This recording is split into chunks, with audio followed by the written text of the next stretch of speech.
I'm sure you've all felt that uneasy sensation before, the feeling that someone's watching you, but when you turn around, there's no one there. Maybe you've brushed it off, convinced yourself it's just your imagination. But that's where my story starts, and I wish to God I could have just blamed it on my imagination. I always thought I had a normal life, just a quiet, low-key existence. Work, home, the occasional coffee with a friend, and some evenings spent alone in my small apartment. I liked it that way. I liked the silence, the sense of solitude. I had a one-bedroom apartment on the third floor of a building that, honestly, didn't look like much from the outside. It was one of those older buildings with cracked tiles and an aging elevator that groaned every time it moved. The neighborhood wasn't particularly special either. A quiet suburb with rows of other apartment buildings, a few mom-and-pop shops scattered along the street, and a couple of trees planted sporadically here and there. But it was mine, and I felt safe there. Or at least, I thought I did. The apartment was small, but I liked it that way. There was enough space for my essentials, my bed, my desk, and my couch. I had a tiny balcony that overlooked a parking lot, and though it wasn't much to look at, it gave me a certain comfort. It was like my little bubble, my escape from the chaos of the world. I had a routine I stuck to every day. I woke up at 7 a.m., made a cup of coffee, grabbed a quick breakfast, and went to work. At night, I didn't go out much. Maybe I'd meet up with a friend or two for a quick dinner, but for the most part, I was fine being alone. I didn't have many close friends. I didn't need them. I was fine in my own company. But one night, everything changed. It started small. At first, it was just a weird feeling. Something I brushed off as my imagination getting the best of me. I had just finished watching a movie on my couch and was preparing to get ready for bed when I suddenly felt something. A presence. Have you ever had that feeling when you're sitting alone, and you just get this weird gut instinct that something isn't right? You can't explain it, but it feels like eyes are on you, like someone is watching you. That's how I felt in that moment. I froze, sitting motionless on the couch, staring at the shadows on the wall. Everything in my apartment was quiet, peaceful even. The hum of the fridge, the faint noise from the street outside. But that feeling wouldn't go away. I glanced at the window. The curtains were pulled back slightly, just enough to allow a bit of moonlight to filter in. The view was nothing special, just the parking lot below, empty at this hour. The streetlights cast a dim glow over the cars parked haphazardly. But then I noticed something. There was a shadow outside. It was barely visible, standing at the far end of the parking lot. For a split second, I thought it was just a trick of the light. But something about it felt wrong. The way the shadow didn't move, didn't change shape. It was as though it was waiting. I stared at it for what felt like an eternity. My heart began to race, but I told myself it was nothing. It had to be nothing. But still, I got up, closed the curtains, and locked the window. I did it without thinking, as if it would somehow erase the unsettling feeling in my chest. That night, I hardly slept. The feeling of being watched didn't leave me. Every time I closed my eyes, I imagined that shadow, standing there, waiting for me to look. But I tried to convince myself it was nothing, that I was just paranoid, that it was just my imagination playing tricks. The next day, I went about my business as usual, but deep down, something had shifted. That feeling, that uneasy presence, lingered. The next few nights, I tried to dismiss the creeping paranoia, but the strange feeling only grew stronger. Every time I walked past the window, I'd feel it, a cold shiver, a faint sense of dread that crawled under my skin. The shadow, I thought, had to be just a figment of my imagination, something my mind conjured up out of thin air. But then, one night, the feeling became something else entirely. I was standing in my kitchen, making dinner, when I suddenly felt it again. The pressure on my spine. The sensation that someone's eyes were burning into the back of my neck.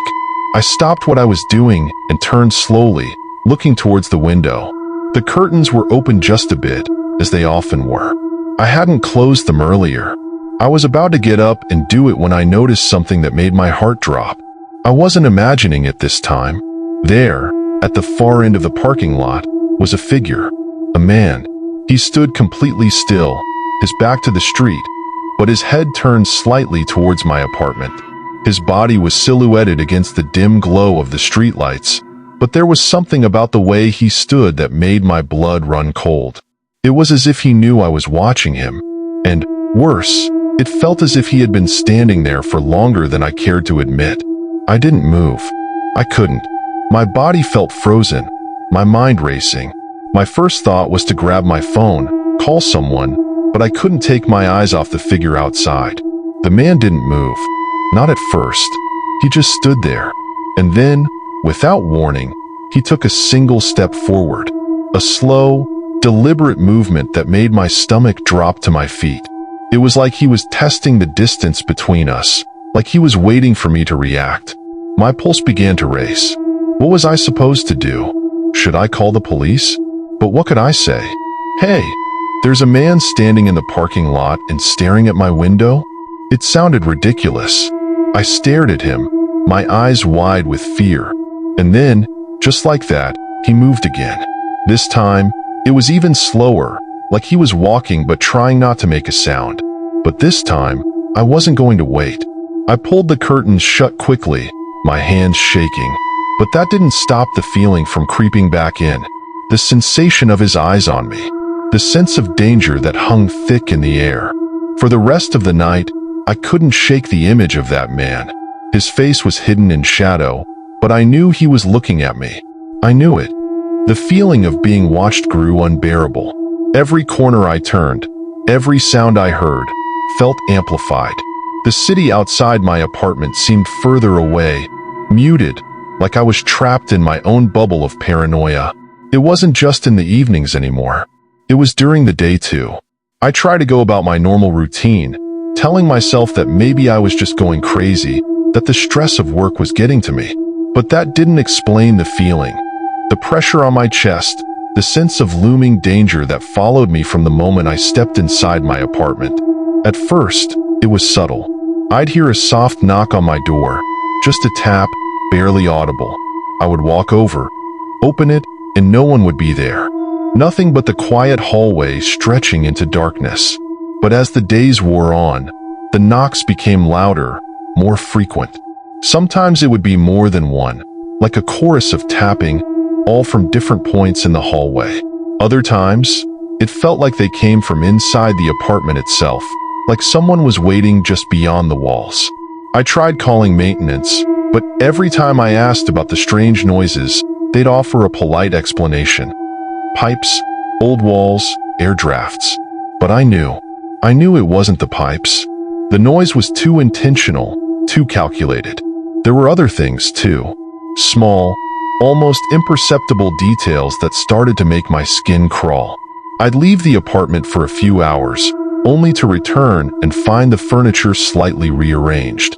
My favorite mug would be in the wrong place. A cushion on the couch turned at an odd angle. The refrigerator door would be left slightly ajar, even though I was certain I'd closed it before leaving. I even noticed a small, but strange, change in my routine. I began to forget things, little things at first. The keys I had just put down, the phone I just used, my wallet. But then it escalated.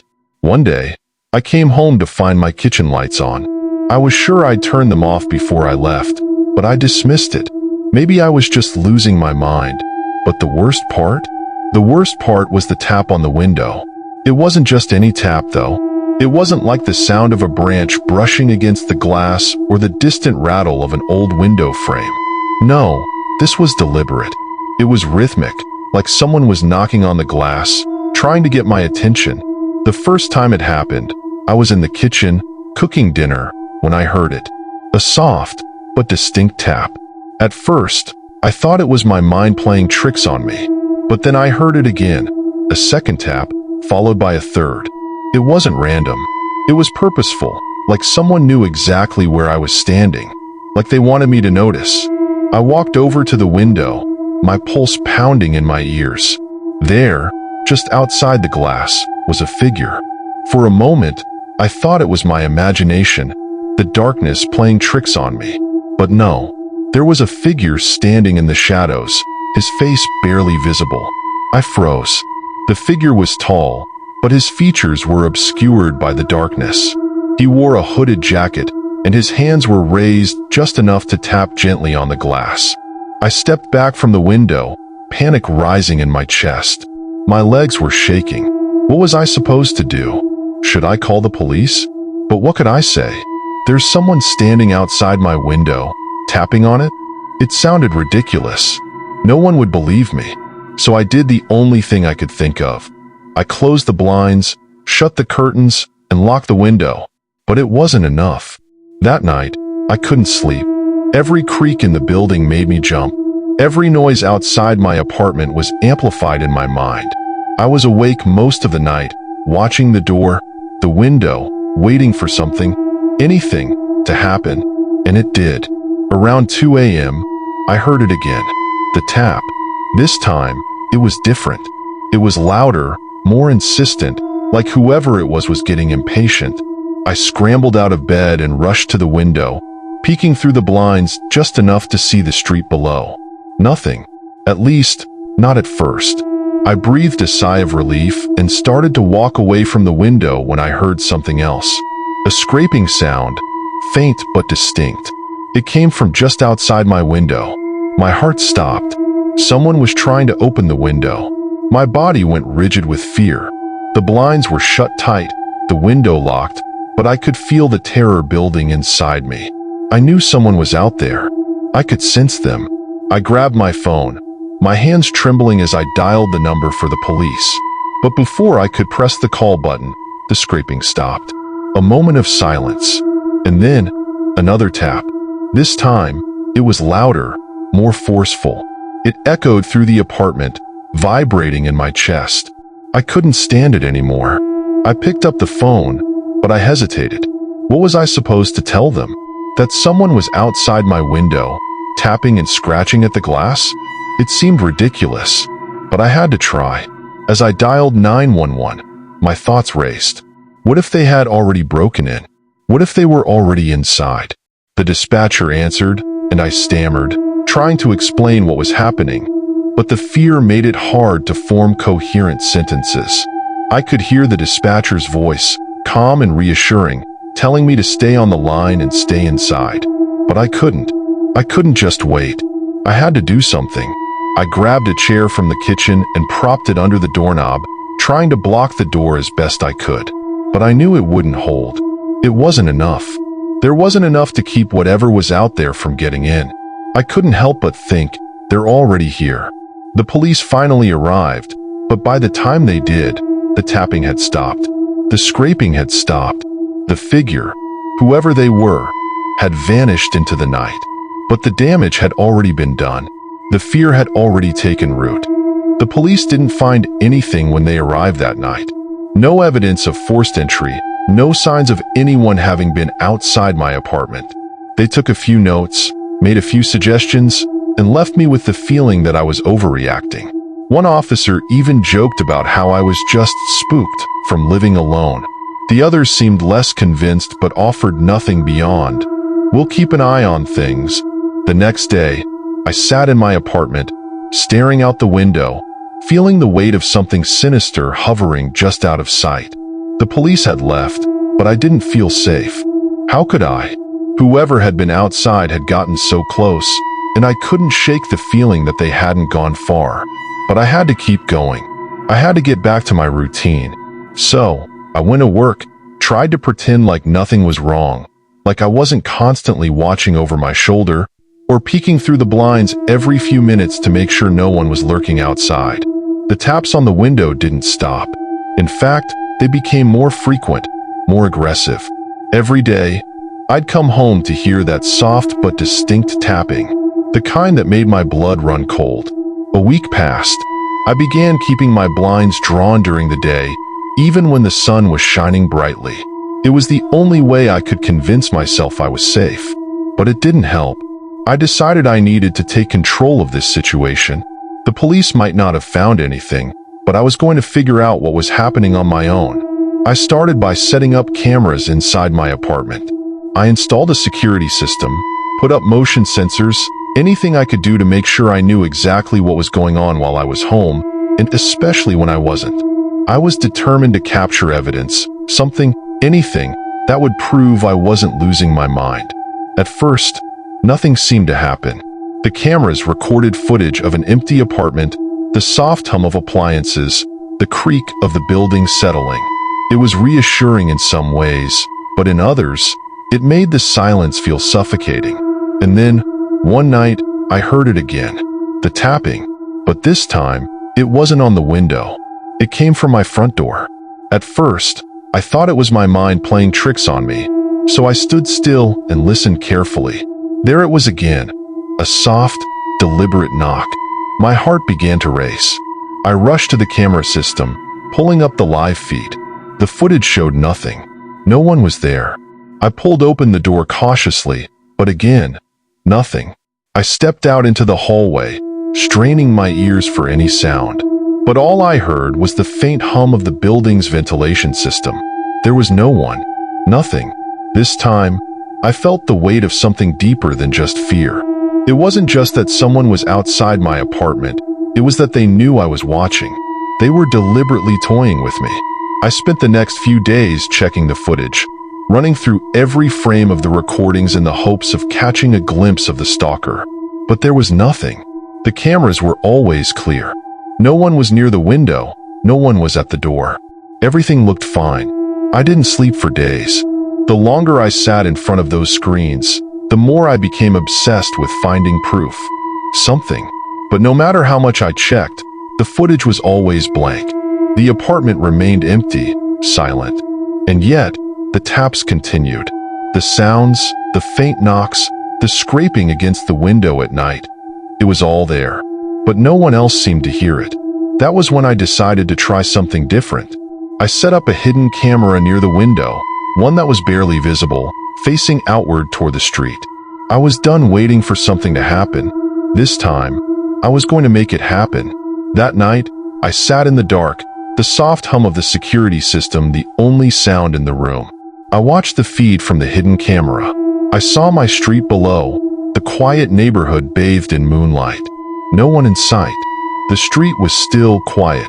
But then, around 2 a.m., I saw something. A shadow flickered near my window. For a brief moment, I thought I imagined it, but then it appeared again.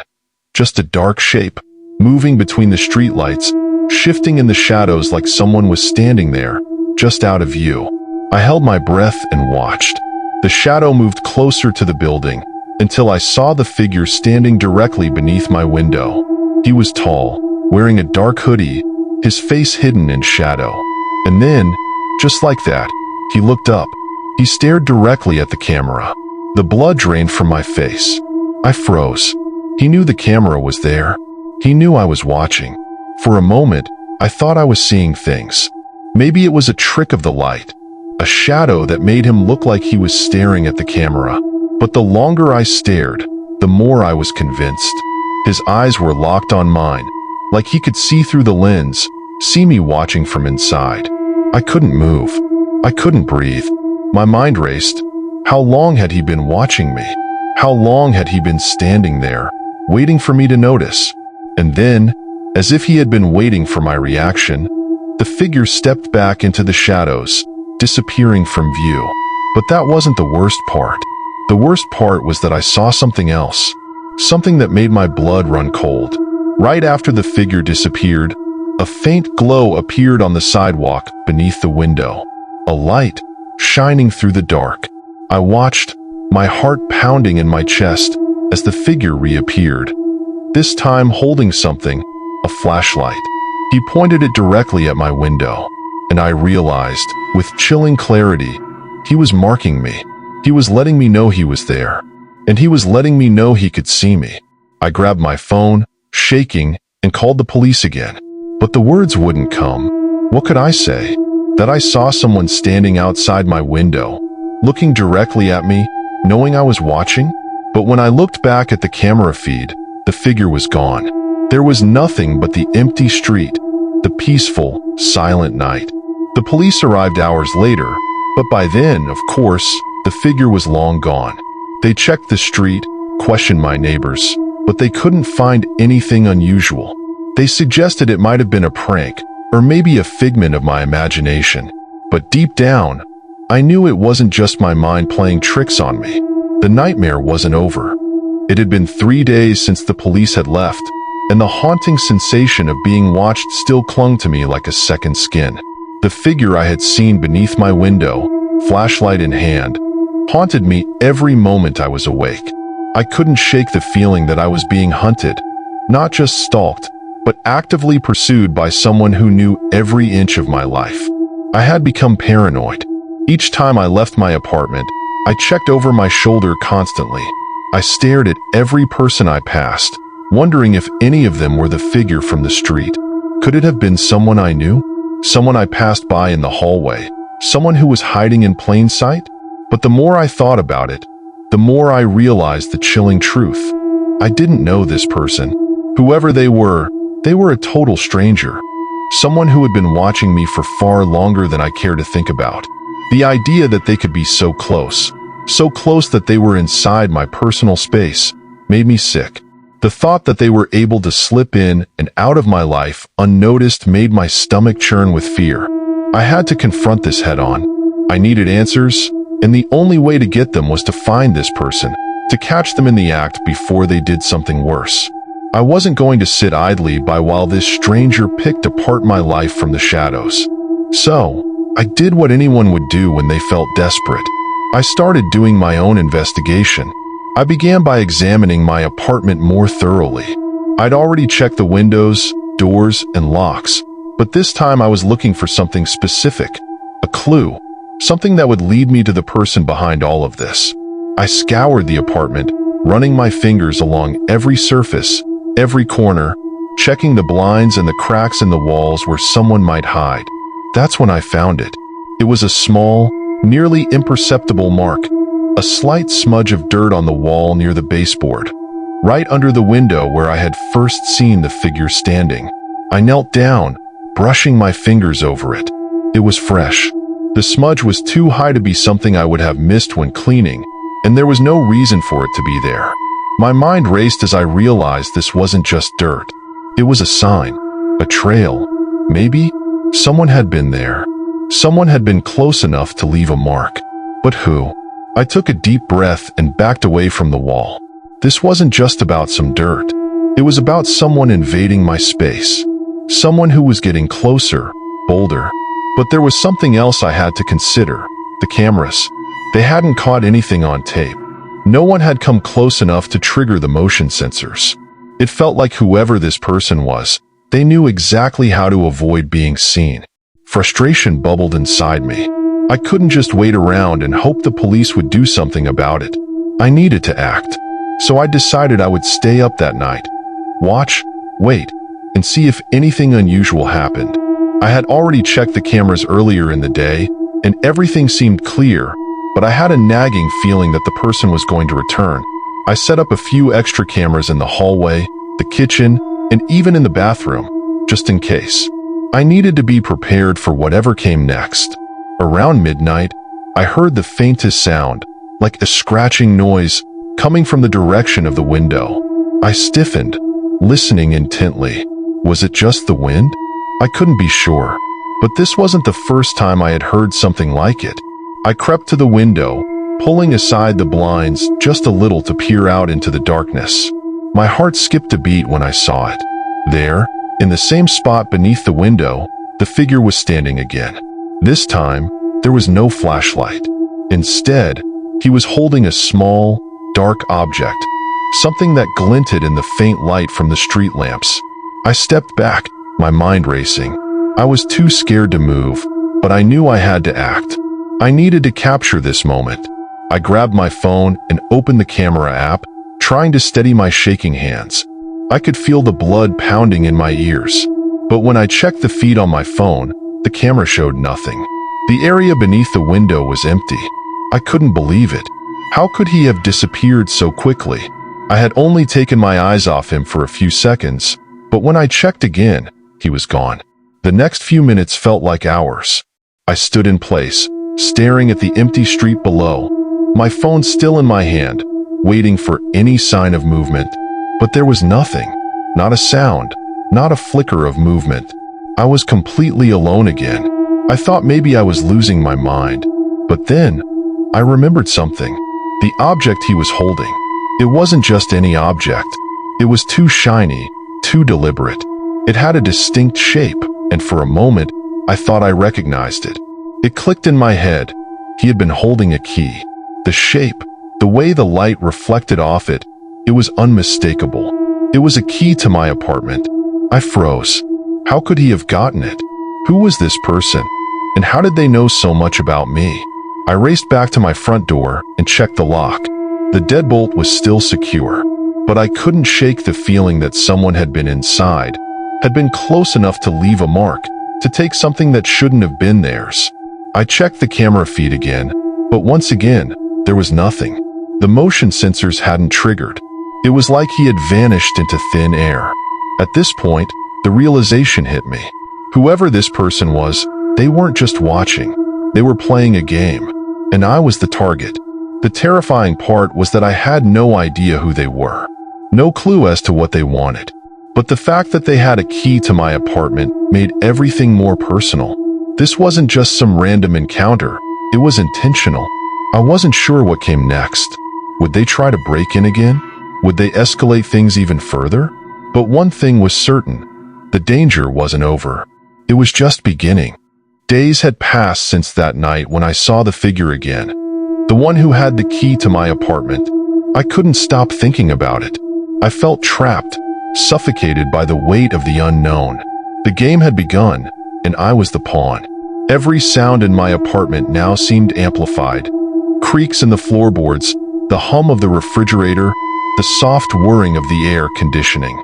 It all set me on edge, and no matter how much I tried to reassure myself that I was being paranoid, I couldn't shake the feeling that something was wrong.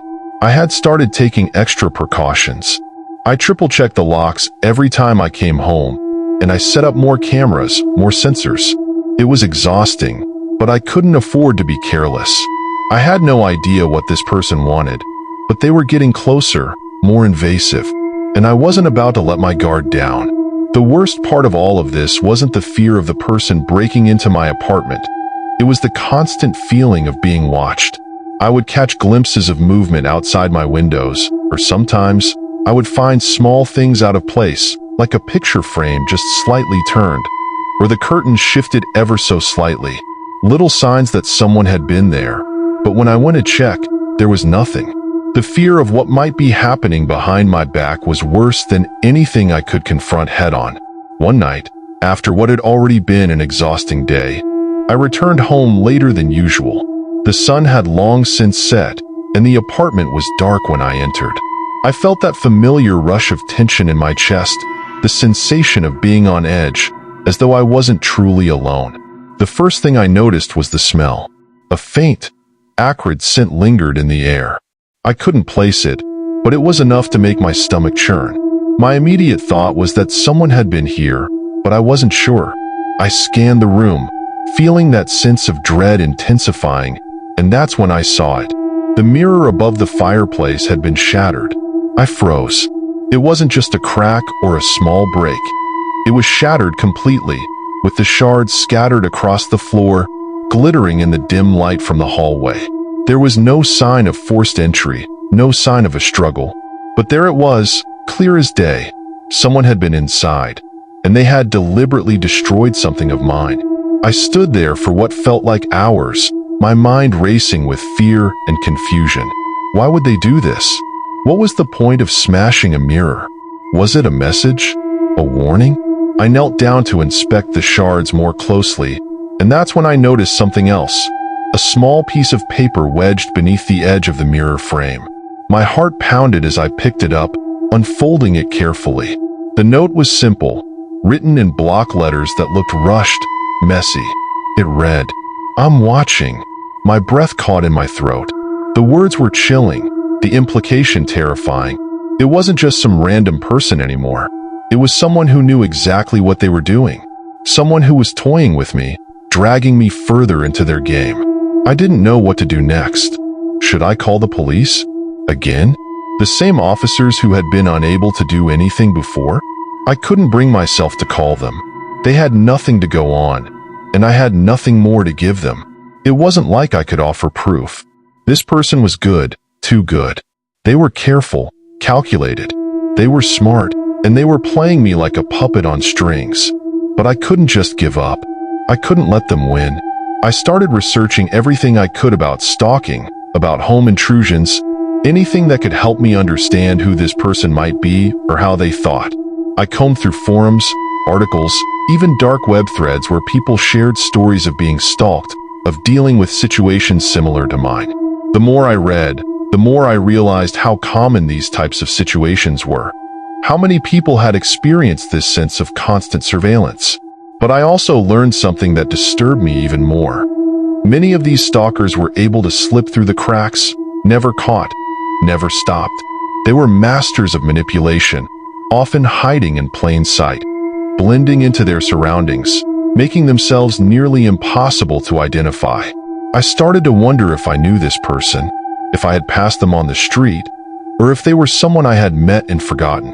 The more I thought about it, the more I began to feel like the walls were closing in on me. Could they have been someone I'd trusted? Someone I'd never suspected? The idea that this person could be someone I knew, and that they were using that trust against me, made my skin crawl. I began retracing my steps, thinking back to every person I'd met, everyone I had interacted with. I went over every detail, every conversation, every glance. But no one stood out. No one felt like they could be the one behind this. That night, I went to bed with the note still clutched in my hand, my mind reeling with possibilities. I could hear my own breath, shallow and erratic, as I tried to calm myself. Every rustle of the sheets, every creak of the floorboards made my heart race. I didn't sleep that night. Not really. And then, at around 3 in the morning, the phone rang. I nearly jumped out of my skin as the shrill sound of the ringtone sliced through the silence of the night. I stared at the screen for a moment, my pulse quickening. The caller ID was blocked, and for a moment, I hesitated. I couldn't bring myself to answer, but then I did. Hello? My voice was shaky, barely a whisper. There was a long pause on the other end. I held my breath, waiting for a response. And then, it came. Are you still watching? The voice was low, distorted, unfamiliar. It didn't sound like a man or a woman. It sounded like someone trying to disguise their voice. My blood ran cold. Before I could say anything, the line went dead. The phone went silent in my hand. The screen still lit up with the blocked number. That was it. The final confirmation. Whoever this person was, they were real, and they were watching me. But now, it was clear. They were in control. The days following the phone call felt like an eternity. Time seemed to stretch and warp, and no matter what I did, I couldn't escape the overwhelming sense of being trapped. It was as if the whole world had closed in on me, and no matter how many locks I added or how many cameras I set up, I couldn't shake the feeling that someone was always one step ahead. I became obsessed with trying to figure out who this person was. Every time I left my apartment, I scrutinized everyone around me, watching for any sign of familiarity, any hint of recognition. I checked my phone obsessively, hoping that there would be a clue, a hint, something that would finally reveal their identity. But there was nothing. And that's when I realized the true horror of it all. This wasn't about physical threats. This wasn't about them breaking into my apartment or causing harm. No, this person was playing a much more insidious game. They were messing with my mind. They were toying with my sense of reality, with my sense of control. The waiting game had begun, and it was driving me mad. Every creak in the floorboards, every gust of wind, every flicker of light set my nerves on edge. I couldn't sleep, couldn't focus. I spent my days hyper-aware of every little sound, every movement. I couldn't even bring myself to cook dinner without checking every window, every door, every corner of the room, just to make sure no one was lurking. My friends began to notice my behavior. They asked me why I looked so tired all the time, why I wasn't as chatty as I used to be. I lied, told them I had been busy with work or just stressed out. But the truth was that I couldn't tell anyone what was happening. How could I? they'd never believe me. No one would. Not until they saw it for themselves. I started leaving my phone behind whenever I left my apartment, hoping that the constant fear of someone tracking me would lessen. But it didn't. Instead, it made me feel even more isolated, more vulnerable. Every time I stepped out into the world, I felt like I was walking in a minefield. One wrong move, one slip up, and this person could appear from the shadows. It wasn't long before my paranoia started to affect my health. I couldn't eat, couldn't sleep. I was living on coffee and adrenaline, always on edge, always waiting for the next shoe to drop. Then one evening, just as I was finishing up some work, I received another call. This time, the voice was clearer, sharper. A woman's voice, cold and detached. "Are you still playing, or have you given up?" The words were like a slap in the face. The coldness in her tone sent a shiver down my spine. There was no sympathy, no remorse, just a feeling of finality. It was like she was speaking from a place of control, from a place where she knew exactly what I was going through. And for the first time in all of this, I felt a wave of despair wash over me. I had no answers. I had no idea who this person was, or why they were doing this to me. I was completely powerless. "Who are you?" I managed to choke out. There was a long pause on the other end of the line. For a moment, I thought she might hang up. But then, she spoke again, her voice even colder than before. "You know who I am, but you'll never know what I want." Before I could respond, the line went dead. I stared at the phone in disbelief, my mind racing with questions, none of which had answers. What did she mean by that? What did she want from me? Why was she doing this? For the first time in all of this, I started to wonder if I was losing my mind. Maybe I was imagining everything. Maybe there wasn't a stalker. Maybe it was all just a figment of my overactive imagination. The constant fear, the paranoia, it was starting to take its toll. But then, I saw something that shook me to my core. I was sitting in my living room late one night, trying to focus on something, anything, to distract myself from the constant gnawing feeling of dread. And that's when I saw it, just outside my window. A shadow, a figure, someone standing across the street, their face obscured by the darkness. I froze, my heart pounding in my chest. It wasn't just a trick of the light, or my mind playing games. No, this figure was real. I could see them clearly now, standing still, watching. I didn't know what to do. Part of me wanted to call the police, but I knew it would be useless. What was I supposed to tell them? That I thought someone was watching me? That I saw a shadow across the street? It sounded insane, even to my own ears. But then, just as I was about to move, the figure shifted. They stepped back into the shadows and disappeared from view. My pulse hammered in my ears as I stood there, staring at the spot where the figure had been. Had it been real? Had someone really been there? I didn't wait to find out. I bolted for the door, locking it behind me, double-checking the windows and every other exit. I was shaking, barely able to keep my hands steady as I took the necessary precautions.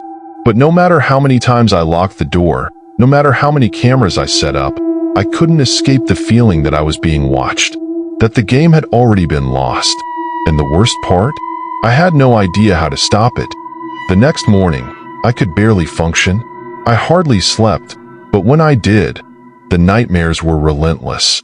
I couldn't shake the image of the shadow outside my window, nor the chilling voice on the phone that still echoed in my mind.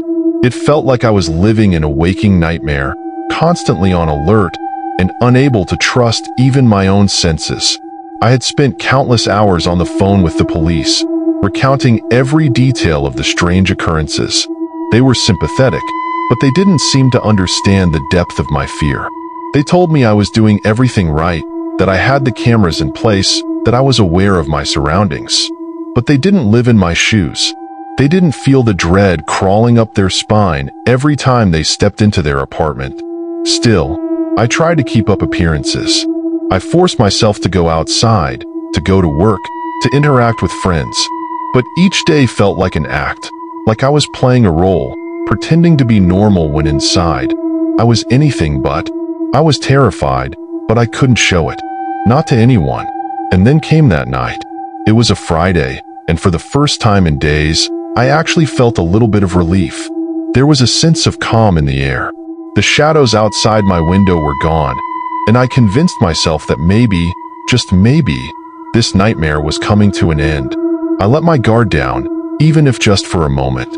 I sat on my couch, flipping through a magazine to distract myself, trying to find some semblance of normality in a world that had become anything but. But as I turned the pages, something caught my eye. A reflection in the glass. At first, I thought it was my imagination. The lighting in the room had changed, and I couldn't quite figure out if it was the reflection of a tree outside or something else. But as I stared more intently, my stomach dropped. The reflection wasn't a tree. It wasn't a street light. It was a figure standing behind me. I whirled around, heart in my throat. My apartment was empty. There was no one there. But when I looked back at the glass, the figure was still there. A shadow, taller than me, indistinct but undeniably present. I froze. My breath caught in my throat, and for a long, terrible moment, I stood there, staring at the reflection, waiting for it to move. But it didn't. It was like the shadow was waiting for me to make the first move. I slowly walked to the window, cautiously peering outside. The street was empty. No one was there. I could see nothing but the stillness of the night. My mind raced, trying to rationalize what I was seeing. Maybe it was a trick of the light. Maybe it was a reflection from a car passing by outside. But deep down, I knew it wasn't that simple. The figure in the reflection wasn't an accident. It wasn't a fluke of lighting. It was intentional. And it had been there, waiting for me to notice. I immediately checked the locks on the door and windows, making sure everything was secure. But no matter how many times I double-checked, no matter how many bolts I turned, the feeling of being watched never left. That lingering sensation, the chill at the back of my neck, remained constant. The phone rang again. This time, I didn't even hesitate. I grabbed it, desperate to hear something, anything, that would offer some kind of explanation. "You saw it, didn't you?" The voice on the other end said, cold and calculating. I felt my knees weaken as I sank down onto the couch. "Who are you?" I asked, my voice trembling. "Why are you doing this?" The woman on the other end of the line chuckled softly. "You know who I am. You just don't want to admit it. You've been playing this game for so long, haven't you? And now, you're finally starting to understand the rules." I was speechless. The words hit me like a punch to the gut. "What game? What do you want from me?" The voice on the phone was quiet for a moment, then it spoke again, the words coming out like a whisper. "It's not about what I want. It's about what you're willing to do. What you're willing to sacrifice." I could feel my heart racing, my hands shaking as I gripped the phone. "What are you talking about? What's the point of all of this?" There was a long pause on the other end. "The point? There is no point. Not really. It's just about you. It's always been about you." With that, the line went dead. I stared at the phone in disbelief. My head was spinning. What did she mean by that? Was this really happening? Was I losing my mind? The more I thought about it, the more I realized something that made my blood run cold. Everything, the calls, the reflections, the sense of being watched, was all part of a larger plan. I wasn't just being stalked. I was being manipulated, drawn into something I couldn't comprehend. The question wasn't who was doing this to me, but why? What did they want? And what was I supposed to do next? The answers weren't coming, but the fear was only growing stronger. I had to find out. I had to understand, no matter what it took. In the days that followed, everything began to unravel. I couldn't trust anything, anyone, not even myself. The phone calls continued, but now they were more cryptic, more unsettling. Every conversation felt like a puzzle piece, but I couldn't put them together. Each word, each breath on the other end of the line, only deepened the mystery. I began to question my own perception of reality. Was I losing my mind? Or was someone out there, playing a game with me, toying with my every fear, my every weakness? The reflection in the glass that night haunted me. It wasn't just the image of the figure behind me. It was the feeling that I wasn't alone in my own home, that something was lurking just beyond my line of sight, waiting for the perfect moment to strike. I started seeing shadows at the edge of my vision, flickering in and out of existence, as if the apartment itself had become a labyrinth of hidden corners and dark spaces. I kept looking over my shoulder. I couldn't help it. It felt like the walls themselves were closing in, like the apartment was shrinking, becoming more suffocating with each passing day. And the worst part? The feeling that the more I fought it, the stronger it grew. One afternoon, I decided to take matters into my own hands. I couldn't keep living in fear, constantly looking over my shoulder, wondering if I was being watched. I had to face this head on, whatever it was. I wasn't sure what I was up against, but I knew I had to fight back. I reached out to a private investigator, someone who had experience with stalking cases. I thought that maybe, with their help, I could get some answers. I needed someone who could give me some peace of mind, someone who could tell me that I wasn't crazy, that what was happening to me was real. The investigator, a grizzled man in his 50s named Richard, listened intently as I explained everything. The calls, the shadowy figures, the feeling of being watched. When I finished, he didn't immediately offer any reassurances. Instead, he leaned back in his chair, his eyes narrowing as he processed what I had told him. "Listen," he said finally, his voice low and steady. "I've dealt with cases like this before, but there's one thing you have to understand. When someone is watching you like this, it's not always about who they are. It's about what they want. And trust me, they're not done with you yet." I felt a cold chill creep up my spine. "What do you mean, they're not done?" I asked, my voice trembling. Richard sighed, rubbing his face. "It's like a game. You see, the stalker isn't just trying to scare you. They're trying to break you. They're testing your limits.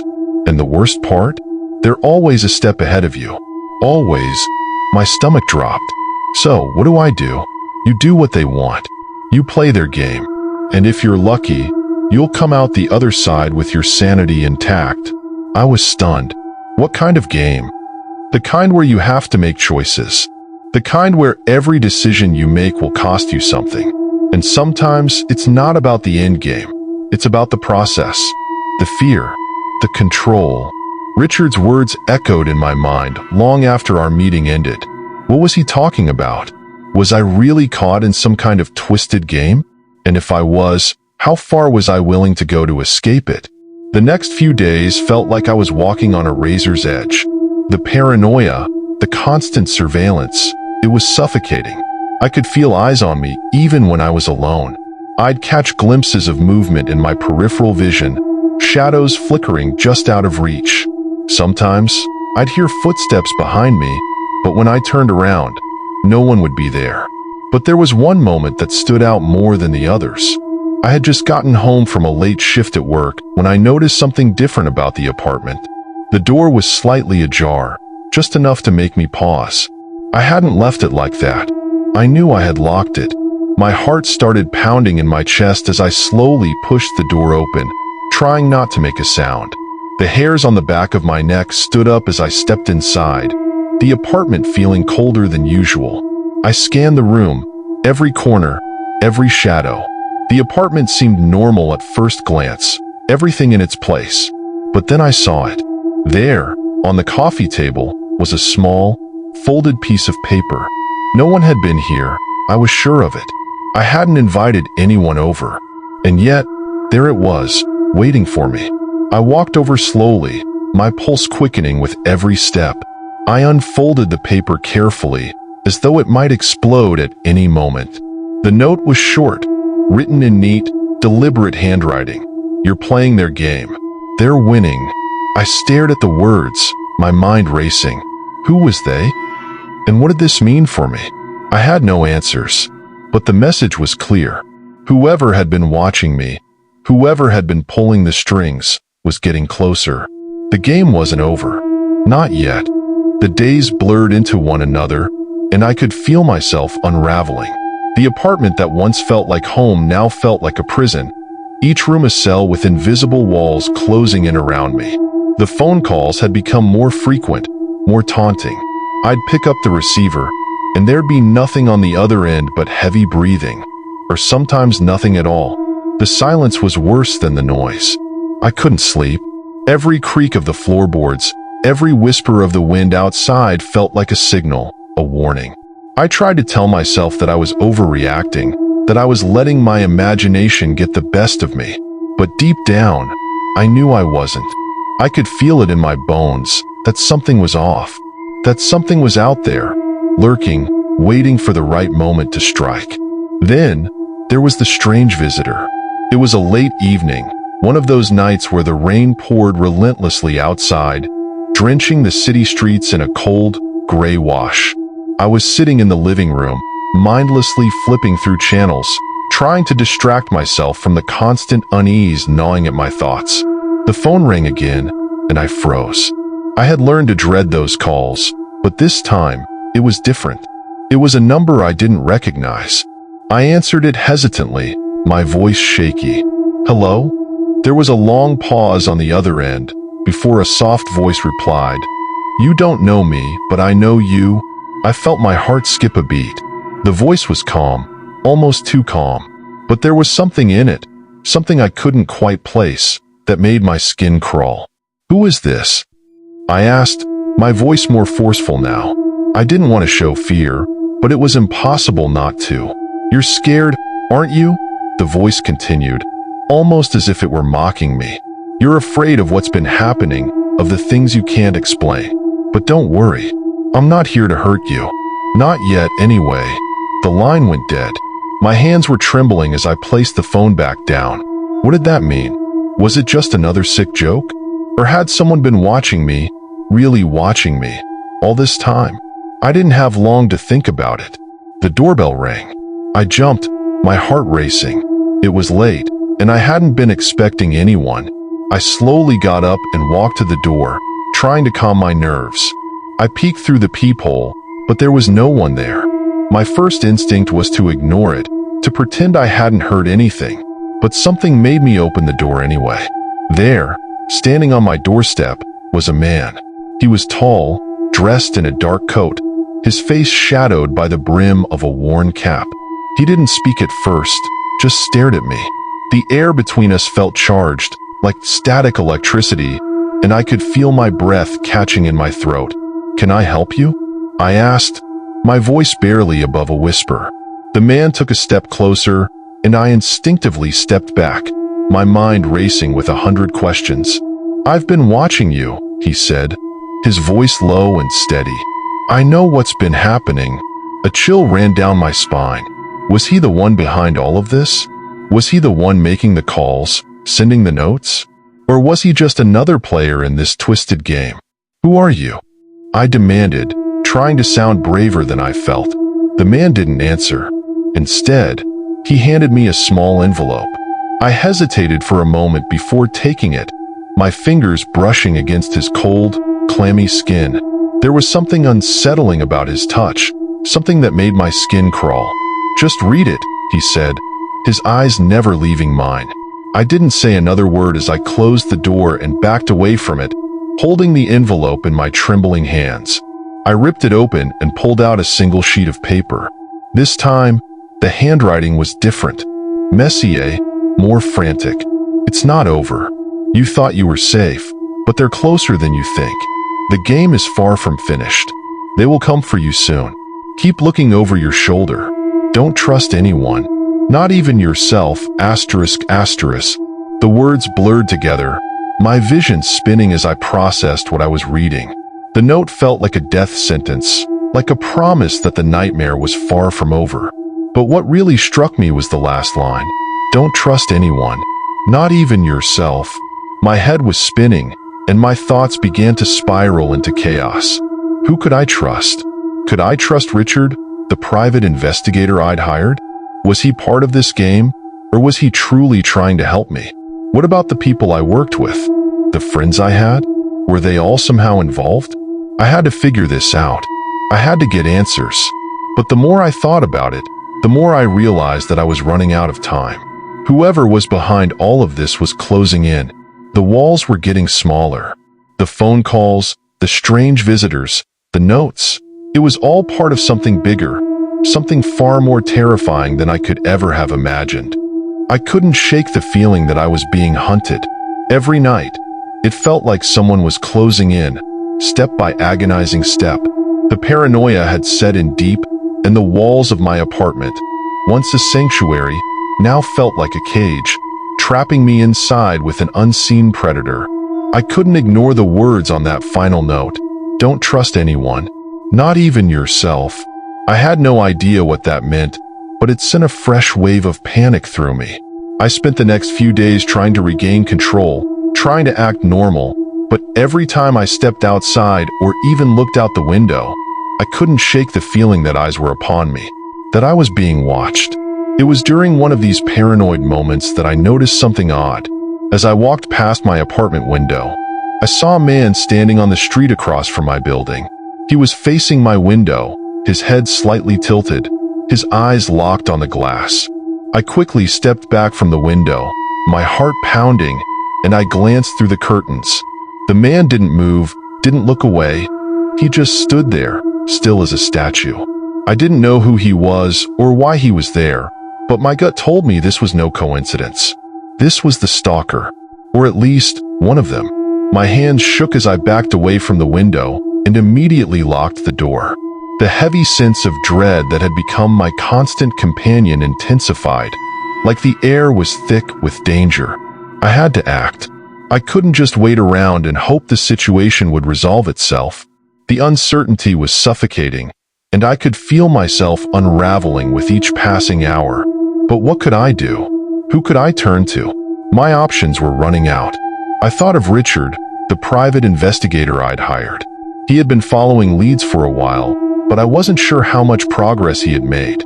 Could he help me find out who was behind this? Could he protect me? I dialed his number, my fingers trembling as I pressed the keys. The line rang, and I waited, desperately hoping he'd pick up. After a few moments, he did. Hello? Richard's voice was calm but tight, as though he knew something was wrong. Richard, it's me, I said, trying to keep my voice steady. I need your help. They're still watching me. Someone's outside my apartment right now.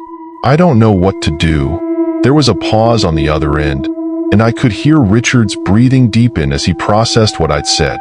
I'll be there soon, he replied. Stay inside, lock all the doors, and don't open them for anyone.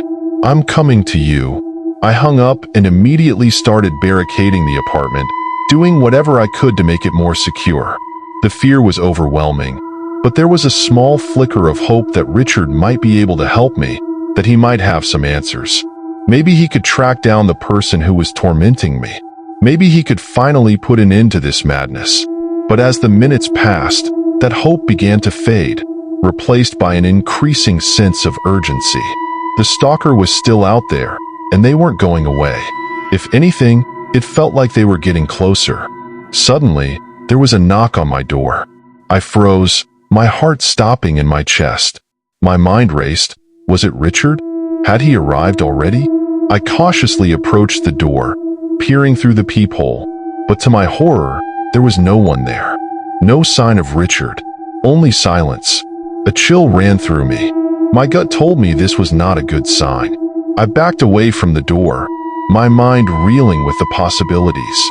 Had the stalker somehow gotten to Richard? Was he in trouble? Without thinking, I grabbed my phone and tried calling Richard again, but the call went straight to voicemail. Panic set in. I decided to leave the apartment and find Richard myself. I couldn't sit there, waiting, while the person who was tormenting me roamed freely. I needed answers, and I needed them now. The streets outside were dark and empty, save for the occasional passing car. My footsteps echoed in the silence as I walked briskly down the street, eyes darting around, searching for any sign of danger. As I neared the corner, I saw him. Richard was standing on the sidewalk, looking disheveled and exhausted, but he wasn't alone. There was a man standing beside him, tall and imposing, with a dark hoodie pulled over his head. I couldn't see his face, but the way he moved, his slow, deliberate steps, made the hairs on the back of my neck stand up. Something was wrong. This wasn't just a coincidence. "Richard," I called, rushing toward him. But the man with the hoodie turned to face me, blocking my path. "Stay back," he warned, his voice cold and menacing. My heart pounded in my chest. What the hell is going on? Who is he? "Richard, what's happening?" Richard stepped forward, his hands raised in an attempt to calm me down. "It's okay." Before he could finish his sentence, the man in the hoodie lunged toward me, grabbing me by the arm and pulling me toward him. I screamed, struggling to break free, but the man's grip was like iron. I could feel the coldness of his hands seeping through my skin, and fear surged through me. "Let go of me," I yelled, my voice trembling. The man didn't say a word. Instead, he pulled me toward an alleyway, his footsteps echoing off the walls of the buildings surrounding us. I tried to fight back, but it was no use. He was too strong. "Richard," I shouted, but there was no answer. I was alone. The alley was dark, the only light coming from the distant streetlights. The man pulled me deeper into the shadows, his grip tightening with each passing moment. I tried to scream again, but his hand clamped over my mouth, muffling my cries. This wasn't happening. This couldn't be happening. I was supposed to be safe. But as the man dragged me further into the darkness, I realized with a sickening certainty that this was only the beginning. Whoever was behind this, whoever had orchestrated the nightmare I was living, wasn't going to let me go so easily. And I had no idea just how far they were willing to go to make sure I never escaped. I couldn't move. Every part of my body screamed for me to break free, but the cold, unrelenting grip on my arm left me paralyzed. The alleyway seemed to stretch endlessly, the shadows closing in around us. The man with the hoodie didn't speak, his face still hidden in the darkness. My mind raced. Who was he? What did he want with me? As we moved deeper into the alley, I could hear the faint sound of my own breath, sharp and frantic. Each step I took felt like it might be my last. Every instinct I had told me to run, to fight back, but my legs felt like they were made of lead, my body weighed down by fear. The man pulled me toward a nondescript door at the far end of the alley, a metal door that seemed to blend into the grime-covered wall. He pushed it open, and the creaking sound sent a jolt of terror through me. We stepped inside, and the door slammed shut behind us, trapping us in the dark, musty space. I squinted in the dim light, trying to make sense of my surroundings. The room was bare, with only a few pieces of old, rusted furniture scattered about. The air smelled of mildew, and I could hear the faint dripping of water somewhere in the distance. It felt like an abandoned warehouse, or worse, a makeshift hideout. "Who are you?" I demanded, my voice hoarse from the scream I tried to let out earlier. "What do you want with me?" The man didn't respond. He simply pushed me toward a rickety chair in the middle of the room and motioned for me to sit. Fear surged through me as I realized what was happening. This wasn't just some random attack. I had been brought here for a reason. "Sit," the man repeated, his voice low and emotionless. I sat down, my mind racing as I tried to piece together what was going on. Had I somehow stumbled into something bigger than myself? Was this some kind of cult or underground organization? I couldn't be sure, but I knew one thing for certain. I was in over my head. The man stepped back, his presence still looming over me like a shadow. I could feel his eyes on me, even though I couldn't see his face. And then, after what felt like an eternity of silence, the door behind me creaked open again.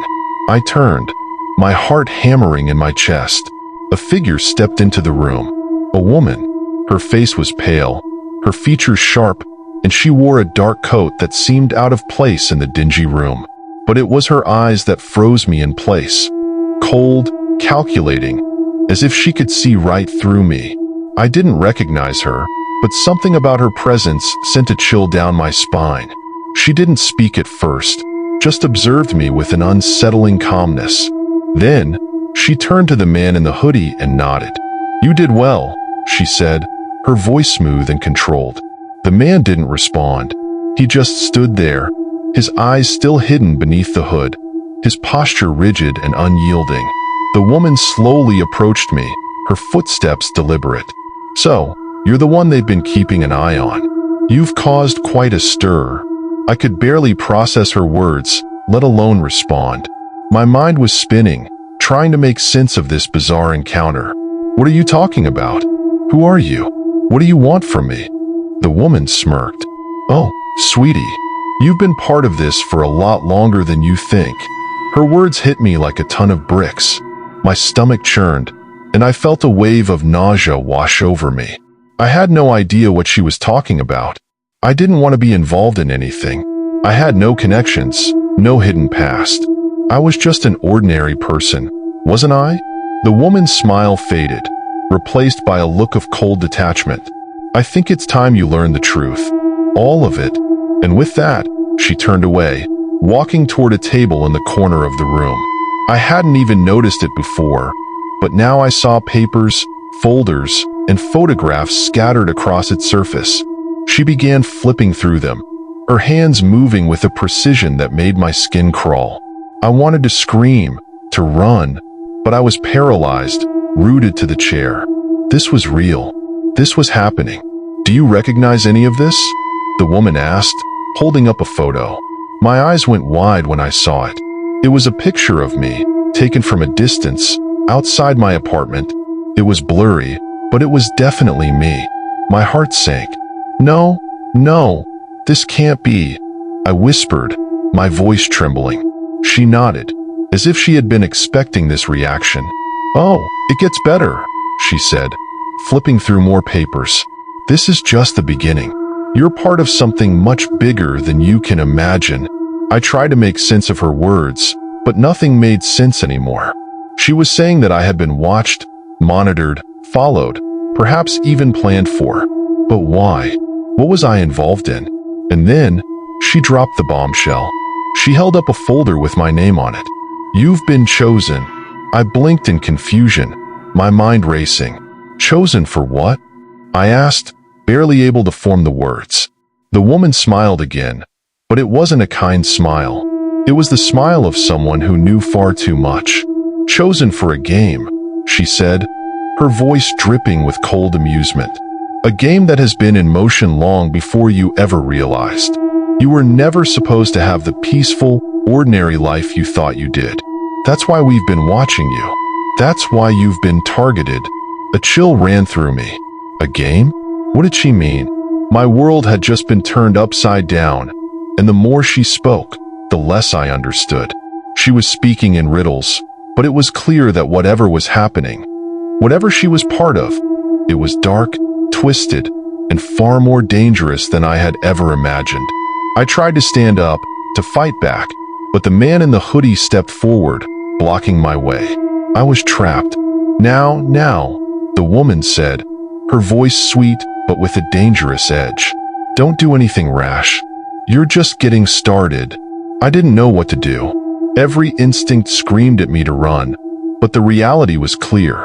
I was already deep in something I couldn't escape from. The truth was unfolding in front of me, and it was worse than anything I could have imagined. And as the woman smiled and the man with the hoodie stepped closer, I realized this was just the beginning of my nightmare. I had been chosen for something far more terrifying than I ever could have guessed. The air in the room felt thick, like it was pressing in on me from all sides. My heart raced, every beat echoing in my ears as I sat motionless, unable to tear my eyes away from the woman and the man in the hoodie. I still couldn't grasp what she meant by a game, but the look in her eyes told me this wasn't something I could ignore. This was real, and it was happening to me. What game? I managed to croak out, my voice barely above a whisper. I tried to stand up again, but the man moved closer, his cold gaze locking with mine, preventing any chance of escape. The woman slowly walked around me, as though savoring the moment. She ran her fingers across the papers on the table, picking up more photographs and files.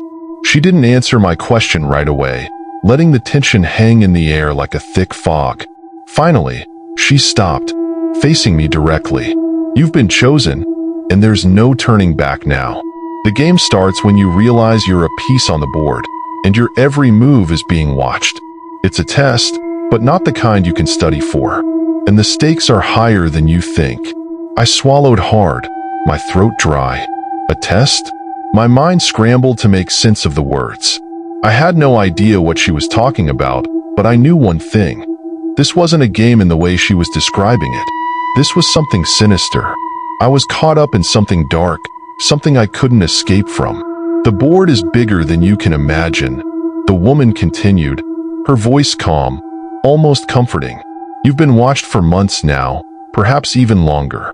We know everything about you, where you go, who you talk to, what you do when you think no one is watching. And now, the fun begins. I shook my head, trying to clear the fog that had settled over my thoughts. What do you want from me? Why me? I'm just a normal person. I don't belong in some game. The woman smiled, that same cold, unsettling smile. Oh, but you do. You were picked for a reason. You see, this isn't just about you. This is about everyone. The world is full of people who don't know their place, who don't understand how much power they have, how much they can influence. You're part of something bigger. And now, we'll see what you're truly capable of. Her words were like a punch to my gut. I didn't want to believe her, but the fear creeping up my spine told me that everything she said had some truth to it. She had been watching me for so long, and I had no idea why. And now, I was trapped in this twisted game with no way out. And just so you understand, the woman continued, this isn't some random game. You're not just a pawn. You have choices to make, difficult choices. Some will be easy, others will be impossible. But every decision you make will have consequences. And when the time comes, you'll have to decide how far you're willing to go to survive.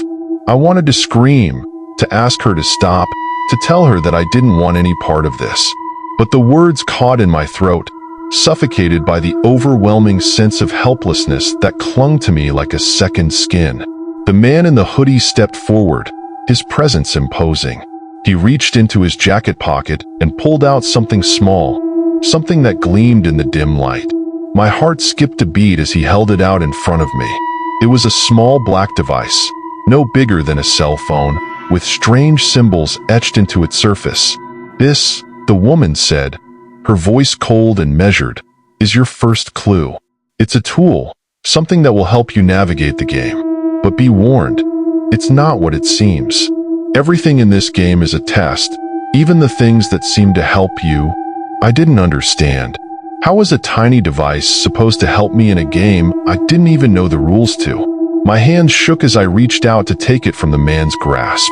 The moment my fingers brushed against it, I felt a jolt, something like electricity rushing through my body. What the hell?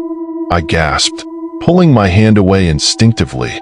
The feeling was brief but powerful, like a shock that left my muscles tense and on edge. The woman watched me carefully, as if she was studying my every reaction. The device is connected to the game. It will guide you, but only if you follow the rules. If you don't, if you try to fight back, you'll regret it. I held the device in my hand, feeling the weight of it, unsure of what to do next. This wasn't a game. This was real. These people, whoever they were, had power over me. And now, they were playing with my life. Now, go, the woman said, motioning to the door. The game begins now. It's time to make your first move. My breath caught in my throat. I didn't know what she meant, but I could feel the weight of her words hanging over me like a guillotine. My first move? What could I possibly do? I had no answers, no way of fighting back. As I walked toward the door, the man in the hoodie didn't follow me. He stayed behind, his silence unsettling. The door creaked open, and I stepped into the cold night air, the device still clutched tightly in my hand. The city around me seemed to pulse with a strange energy, the shadows cast by the streetlights twisting into grotesque shapes. I didn't know what I was supposed to do with the device, or even what the next step in this twisted game was. But I knew one thing. There was no going back. The game had started, and I was now a player. The first decision was mine, and I could already feel the eyes of my watchers on me. waiting, watching, anticipating my every move. I stepped out onto the cold, dimly lit street, still holding the small black device in my trembling hand. The air felt heavy, like a storm was brewing, yet there was no wind, no sign of the chaos I felt inside. My thoughts were a jumbled mess of questions, fear, and disbelief. This wasn't supposed to be happening. I wasn't supposed to be a part of whatever twisted game these people had planned for me. The woman's words echoed in my mind. Your first move? What was I supposed to do? The device in my hand felt cold and alien, its strange symbols still glowing faintly in the dark. I glanced around, trying to make sense of my surroundings, hoping that somehow there would be a clue or some way out. But the streets were empty, eerily so. Not a single car passed, no distant chatter of voices, nothing. It was as if the entire city had suddenly gone silent, leaving me alone in this game. I took a deep breath and tried to steady myself. Panic wasn't going to help me. I had to think. I had to make a choice. The device, the only thing I had to guide me, felt like a lifeline. I glanced down at it again. A few of the symbols on its surface had shifted, and there was now a faint pulsing light coming from one of the edges. Great, I muttered, trying to sound braver than I felt. Now what? I pressed my thumb onto the glowing symbol, and immediately, a cold voice filled my ears. It was like a whisper, but it was coming from inside my head. Follow the path. Find the marker. Your time is running out. I froze. The voice was soft, almost calm, but its urgency was unmistakable. I could feel the weight of it pressing on me, as if the game had already begun, and I had no choice but to follow its rules. Path? Marker? What does that mean? I asked aloud, hoping for some kind of response. The only sound that greeted me was the distant hum of city lights. I was alone again. I looked at the device. There were no instructions, no map, no obvious clues. But the voice said something about time running out. I had no idea how much time I had, or what the consequences would be if I didn't act quickly. The darkness of the night seemed to close in on me as I walked, my footsteps echoing loudly against the empty street. The world felt wrong, unnatural. Every step felt like it was being watched, analyzed. I had to find this marker. I had to follow the path. But where? Suddenly, the device vibrated in my hand, and another message appeared on its screen. Look to your left. I immediately turned, heart pounding. At first, I saw nothing, just an empty stretch of sidewalk leading into the dark. But then I noticed it, a small red light flashing on the side of a building. It was faint, but unmistakable. Without thinking, I started moving toward it, the weight of the device pulling me forward. My mind raced. What was this? Was I being led into a trap? Was it another test? But I couldn't afford to question it too much. I had to follow the instructions. The game had already started, and there was no turning back now. As I neared the building, I could see the red light more clearly. It was coming from a small, inconspicuous door on the side of the building, almost hidden from view by the overgrown ivy that clung to the stone. I hesitated for a moment, standing in front of the door, my hand hovering over the handle. Was this the marker? Was this the next step? The device vibrated again, and the same cold voice whispered in my ear. Enter. Time is short. I gritted my teeth and turned the handle, the door creaking open with a sound that made the hairs on the back of my neck stand up.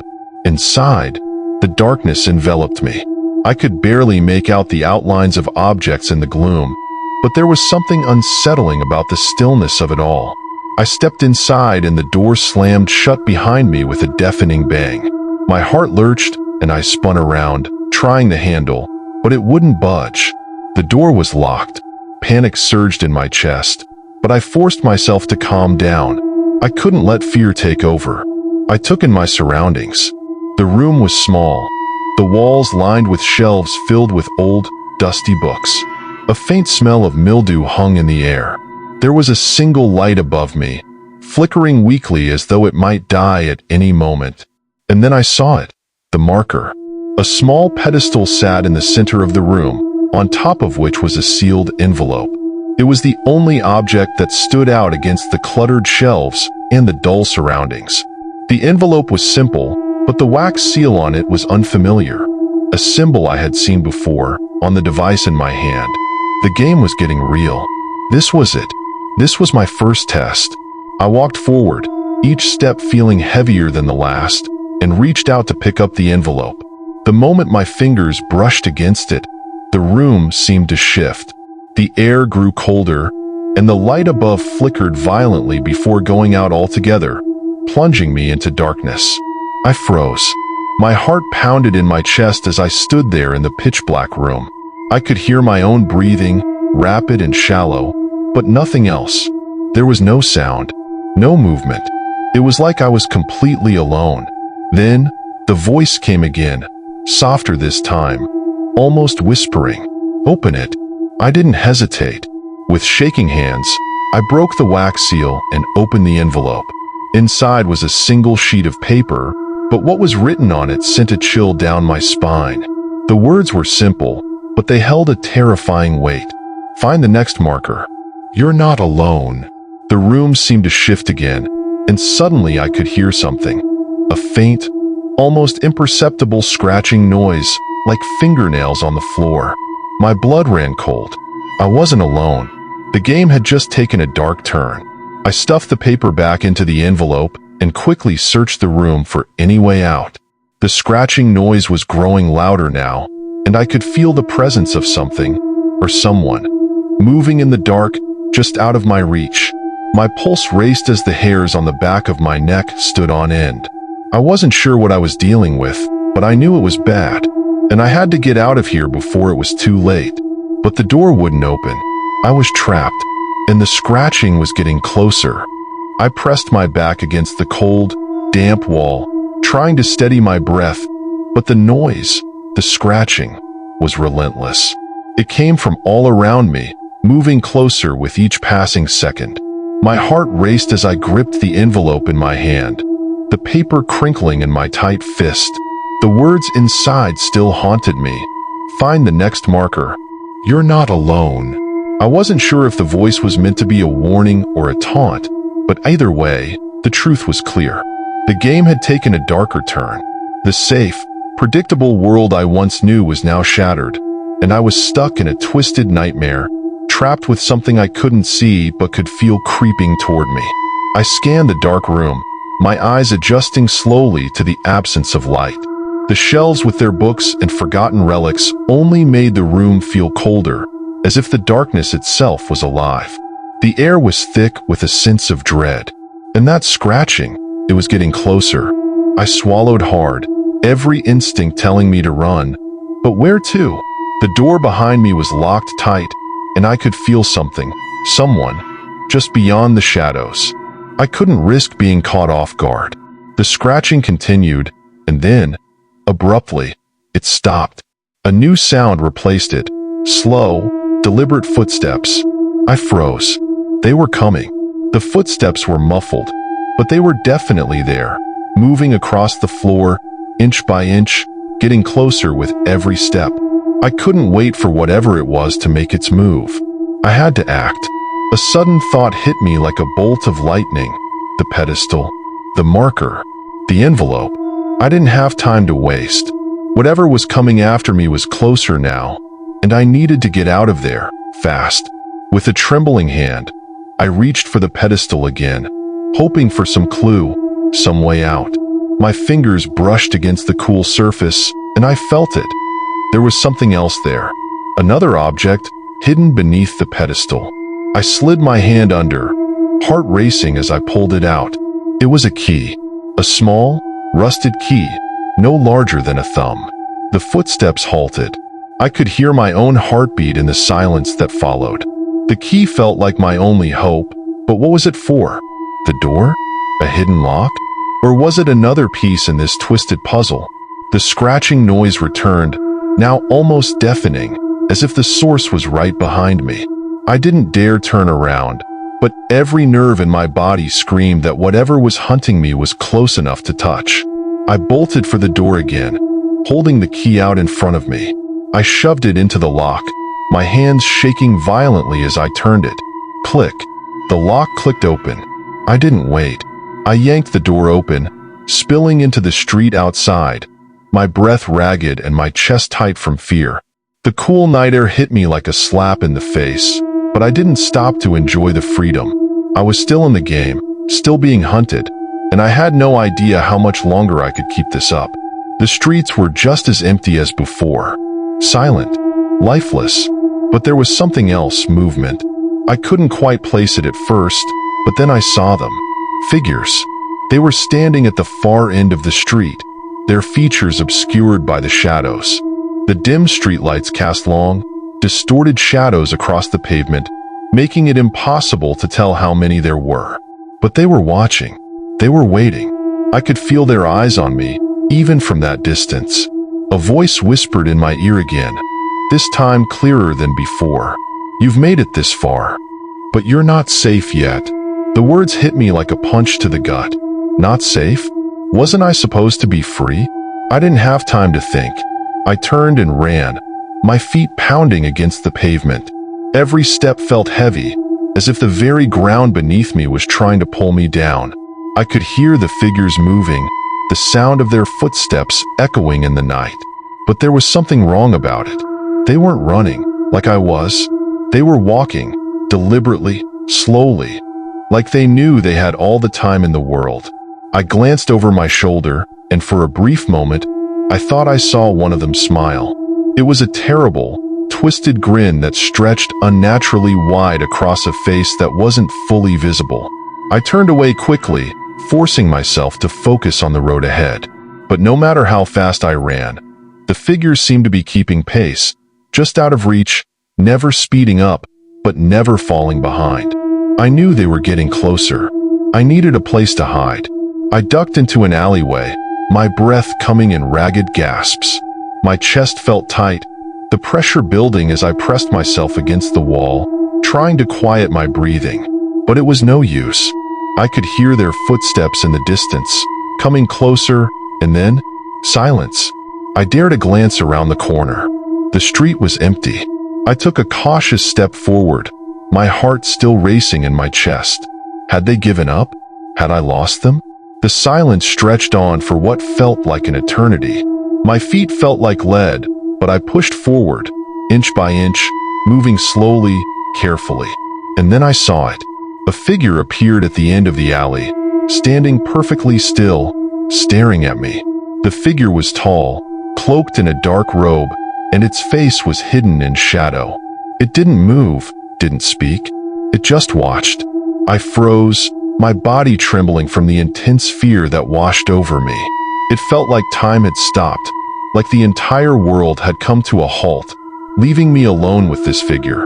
And then, the voice came again. This time, louder and clearer than ever before. You're not alone, and you'll never be. The words sent a chill down my spine as the figure began to move toward me, its footsteps slow but certain, like a predator closing in on its prey. I had to keep moving. I had to keep running. But as I turned to escape, I saw more figures emerging from the darkness. They were everywhere now, surrounding me. I was trapped, and the game was far from over. The shadows were closing in faster than I could move. My breath caught in my throat as the realization hit. I wasn't just running away anymore. I was being herded. The figures, those dark, robed silhouettes, had surrounded me completely. Every exit, every escape route was blocked, leaving me with only one choice: face them head on. I stumbled back against the cold brick wall, feeling the texture of the rough stone beneath my palms. Panic surged within me, threatening to overtake every logical thought. I tried to swallow the lump in my throat, but it only grew bigger. I could feel the weight of the air pressing down on me, as if the very atmosphere was suffocating me. My heart pounded in my chest, each beat louder than the last. The figures didn't move, but their presence was undeniable, filling the alley with a palpable sense of dread. I could feel their eyes on me, even though I couldn't see their faces. There was something about their stillness, something unnatural, that made my skin crawl. I wanted to scream. I wanted to run, but my body wouldn't cooperate. My legs felt like lead, and every step I tried to take was futile, as if the very ground beneath me was pulling me back. Then, from the shadows, one of the figures stepped forward. Its movements were fluid, almost too smooth, as if it wasn't entirely human. The robe it wore shifted unnaturally with every step, as if it were made of something other than fabric. There was an eerie stillness to its presence, a calmness that stood in stark contrast to the terror that gripped me. I tried to move, tried to back away, but I was cornered. The figure's hand, long, skeletal fingers, reached toward me, and I could feel the air around it ripple, almost as if the space between us was warping. "Don't run," the figure's voice came, soft but commanding. It wasn't a whisper, nor was it loud. It was something in between, an intrusive sound that seemed to vibrate in my very bones. "You can't run. You've already been chosen." Chosen? The words echoed in my mind, but before I could process them, another figure stepped forward, and then another. They encircled me like predators closing in on their prey. I tried to move again, this time desperate. My hands reached for the narrow spaces between them, but they closed them off with ease, their bodies gliding into place as if they knew exactly what I was trying to do. "You've come this far," the first figure continued, its tone calm, almost soothing, like it was explaining something simple. "You followed the trail, but it's not over. It's just beginning." I shook my head, a mix of disbelief and fear swirling inside me. I had no idea what they were talking about. The markers, the game. It all seemed like some twisted nightmare that had no end. "How much further could this go?" "We can see it in you," the second figure spoke, its voice colder than the first, like it had no care for what was happening to me. "The fear, the uncertainty. It feeds us. You are part of the game now." The words hit me like a punch to the gut. Part of the game. Was that what I was? A player in some twisted ritual, destined to keep moving through this nightmare? The figures didn't seem to care about my questions or my attempts to understand. They only seemed to want one thing: for me to accept that this was my reality, that I was trapped, and there was no escaping the web they had woven around me. The first figure reached out with its long, bony fingers, brushing against my arm. A chill ran through my body at the touch. It wasn't just cold, it was unnatural. It was as if its fingers didn't belong to the living world. "You've been marked," it said, its voice now more insistent, more final. "The marker, the key. Each step has brought you closer. But now, it's time for you to make a choice." A choice? What kind of choice was this? I felt the panic rise again, clawing at my chest, as if it were consuming me from the inside out. There was no choice here, no way out. "You can join us," the figure said, its voice almost kind now. "Become one with the shadows. Accept your fate." I swallowed hard. No, I couldn't. I wouldn't. The second figure stepped forward, and with a single, deliberate motion, it raised its hand. I could feel the pressure in the air, the energy building. The space around me grew colder, sharper. And then, suddenly, I felt something. A sharp pain, like something was digging into my chest. It wasn't physical, not in the way I was used to feeling pain. This was something deeper, a mark.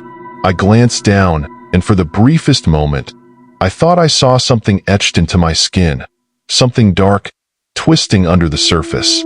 The figure's fingers were still close, and I could feel the burn of whatever was happening, spreading through me. "You're marked now," the first figure said, its voice now dark, filled with finality. "There is no turning back. You belong to us." And then, it all went black. I don't know how long I was out. Time seemed to stretch and warp in those moments, making it hard to gauge what was real and what was part of the nightmare. But when I opened my eyes, the first thing I noticed was the silence. It wasn't the usual kind of silence you'd expect after a chaotic event. No, this was deep, suffocating, like the world around me had been swallowed by something darker. The air was thick with a heaviness that weighed down on my chest, making each breath a struggle. I was lying on the ground. The cold stone beneath me sent a jolt of discomfort through my body as I pushed myself up, wincing at the stiffness in my limbs.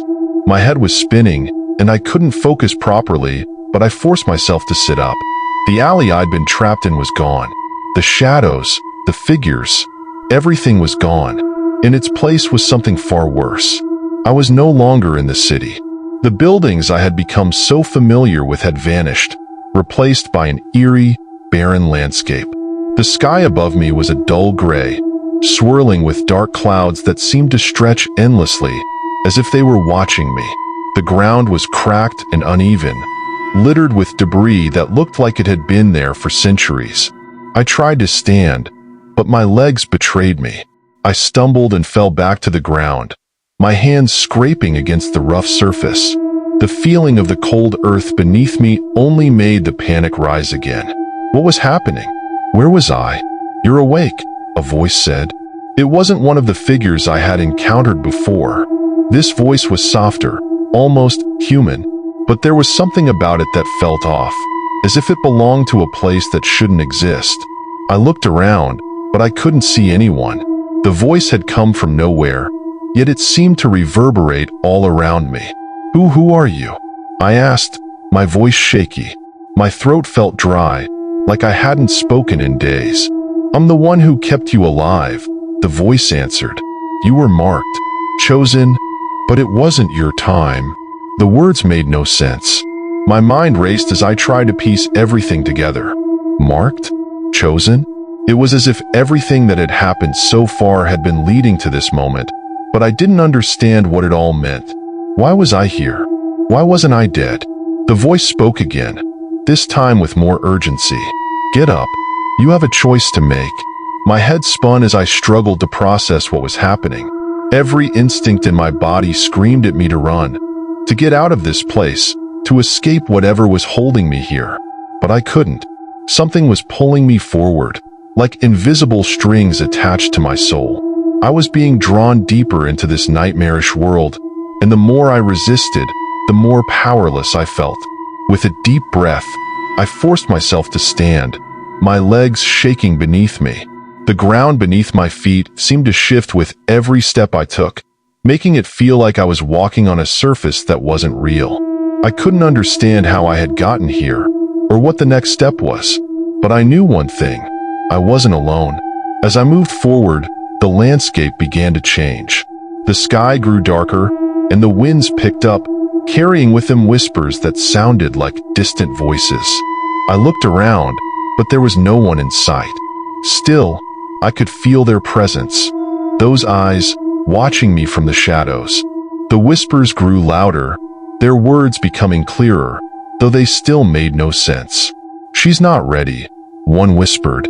"She's not strong enough," another voice added. I felt a cold sweat break out on my skin as I realized that the voices weren't just disembodied sounds. They were connected to me. They were part of whatever force had brought me here.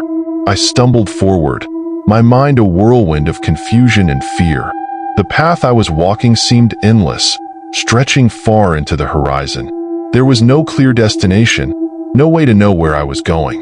Suddenly, the ground beneath me gave way, and I plunged forward, falling into a pit of darkness. I don't know how long I was falling. It felt like an eternity, my body weightless as the air rushed past me. My thoughts were a blur, the panic rising inside me with each passing second. I had no idea what this place was, but I knew one thing for sure: I needed to get out. But just as quickly as I had started falling, the world seemed to stop. My body slammed into something soft but firm, like I had landed on a cushion of dark energy. It was jarring, but at the same time, it felt familiar. I struggled to breathe as the darkness wrapped around me, suffocating every sense. I couldn't see. I couldn't hear. It was as if the world had collapsed into this single, all-consuming moment. And then, like a light breaking through the darkness, a voice cut through the silence. "You're in the pit now." The voice was familiar, but it was distorted, as if it came from somewhere deep within the earth. I couldn't tell where it was coming from, but I knew it was meant for me. I forced myself to stand, my legs weak beneath me. I could feel the ground beneath my feet now, a cold, smooth surface that seemed to shift with every step I took. The air was thick with the scent of decay, and the whispers I had heard earlier were now louder, echoing around me like an endless chorus of voices. "You're not supposed to be here," one of the voices said. "You shouldn't have come this far. What is this place?" I managed to choke out, my voice trembling with fear. "This is where all lost souls go," the voice replied. "This is where the unworthy are kept, and you are unworthy." I took a step back, panic rising in my chest.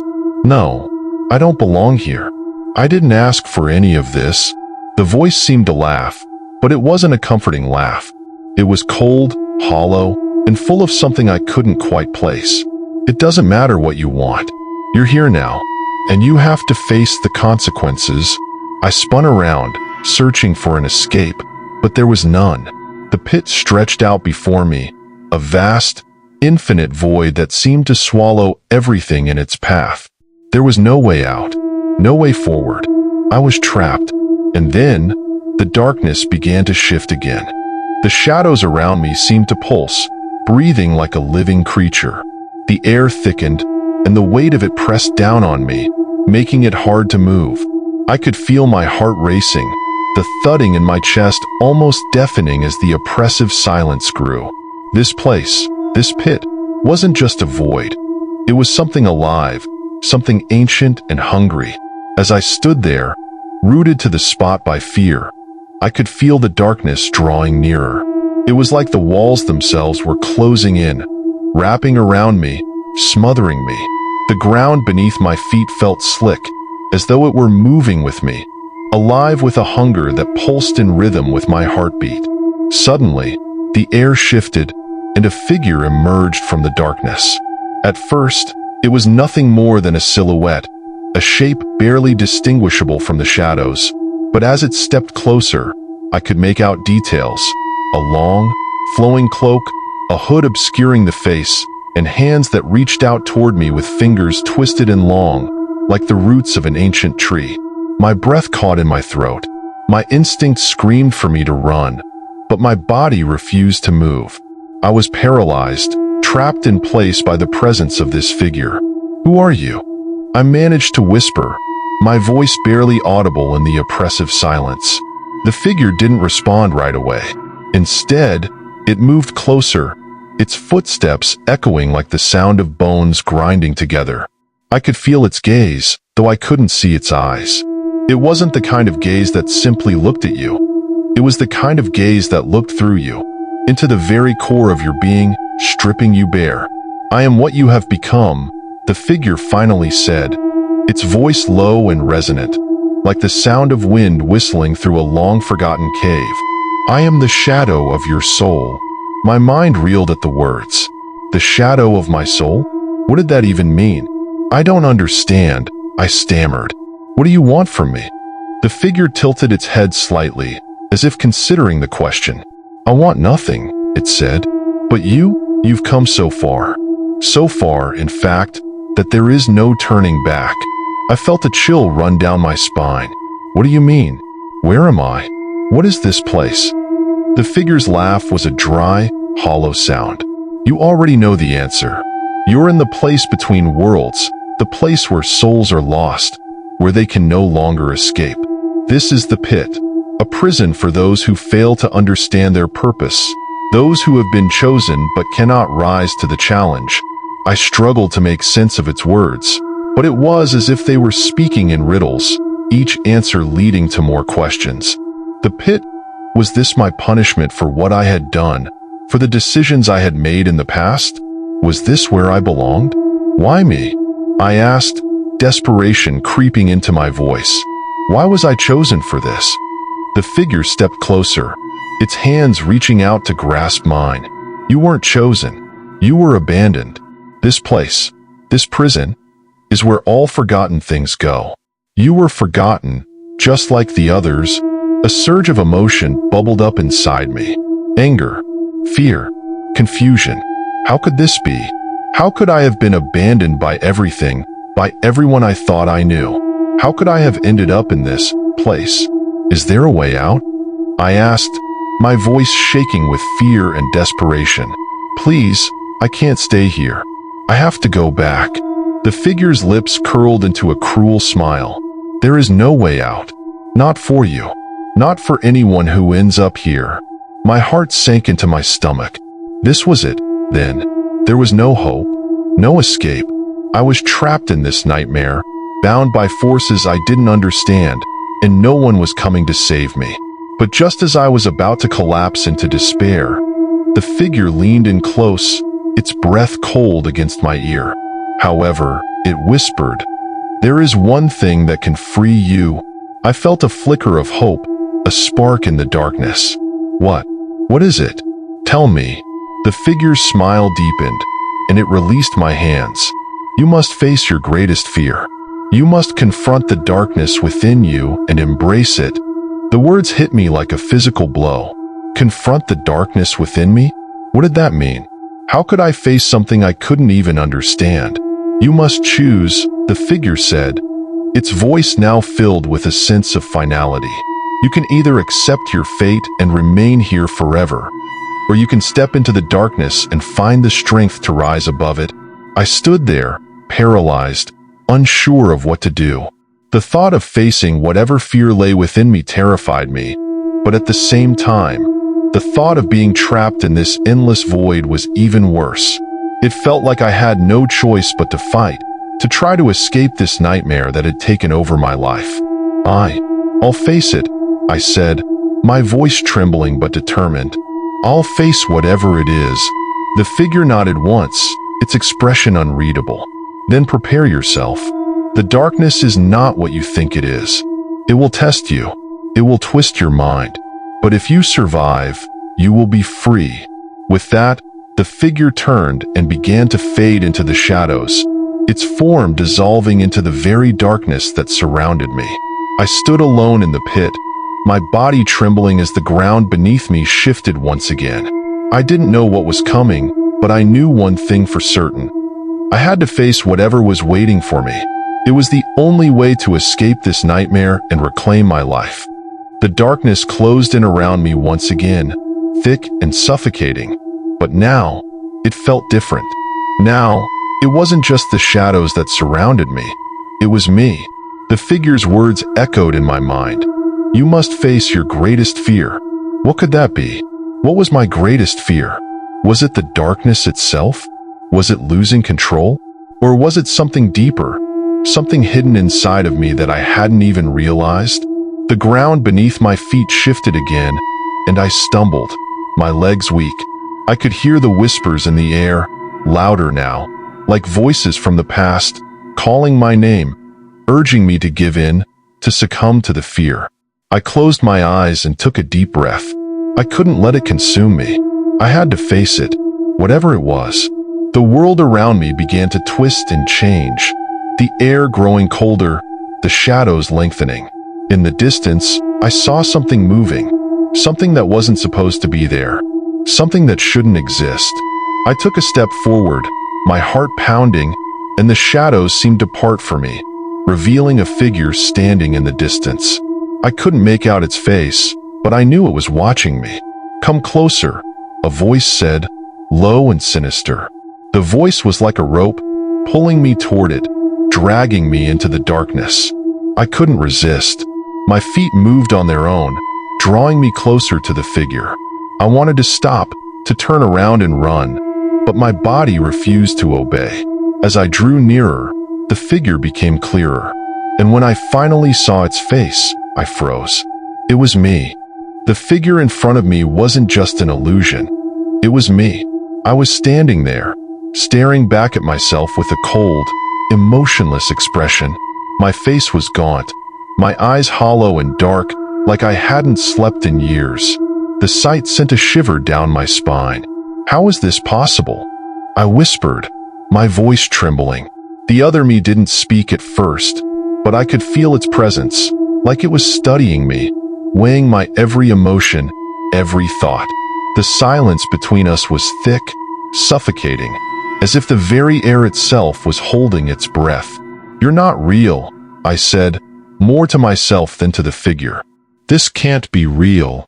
But the figure stepped closer, and with each step, the air grew colder. I wanted to back away, but my legs wouldn't move. It was as if the fear had completely paralyzed me. "Are you sure?" the figure asked, its voice a hollow echo of my own. "You've always known I was here. I'm not a ghost. I'm not some trick of the mind. I'm you." I flinched, the words hitting me like a blow to the chest. It couldn't be true. It couldn't. But deep down, I knew it was. For as long as I could remember, I'd been running. Running from decisions, from mistakes, from the things I didn't want to face. Every time I thought I'd outrun the darkness, I only found more of it waiting around the corner. I thought I could hide from myself, but there was no escaping the truth. "Why are you here?" I asked, my voice barely audible, struggling against the terror that clawed at my throat. The figure didn't answer right away. Instead, it raised its hand, a slow, deliberate motion, and pointed directly at my chest.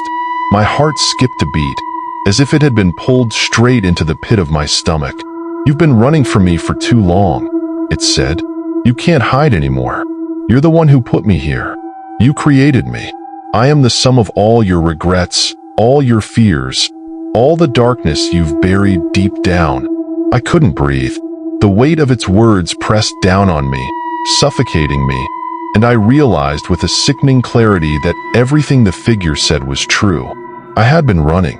I had spent so much of my life avoiding the hard truths, ignoring the parts of myself I didn't want to see. And now, I was forced to face them. The figure took another step forward, and I felt an icy chill crawl up my spine. "It's time to face the truth, isn't it? To confront the fear you've tried so desperately to bury." "No," I said, shaking my head, my voice cracking. "I can't. I'm not ready." But even as I said the words, I knew they were meaningless. There was no ready. There was only the moment, and I had reached it. "You've spent so much of your life trying to outrun your past," the figure continued. "But you can't keep running forever. It's time to face me. It's time to face yourself." The words echoed in my mind, like a mantra I couldn't escape. I wanted to look away, to shut it all out, but there was nowhere to turn. The figure was me, and I couldn't escape myself. Tears pricked at the corners of my eyes as the weight of it all crashed down on me. I had created this nightmare. I had built the cage around myself, locking away the parts of me I couldn't accept. But now, I had to face it all. My mistakes, my failures, my regrets, and make a choice. The figure reached out a hand, not in malice, but with the same cold indifference I had shown to my own heart for years. "Accept me," it said softly. "Accept all that you are, all that you've done, and I will release you. You will be free." The words hung in the air, hanging like a fragile thread, waiting to snap. I could feel my mind swirling, my thoughts racing. I wanted to reject the offer. I wanted to scream and run away from it all. But deep inside, I knew that wasn't the way out. Acceptance. The word burned through my mind. Could I truly accept everything about myself? The mistakes, the regrets, the darkness? Could I stop running from the parts of myself that I had pushed away for so long? It felt impossible.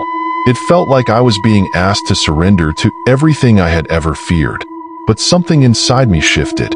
A small spark of clarity flickered in the darkness, and for the first time in as long as I could remember, I didn't feel like I was alone.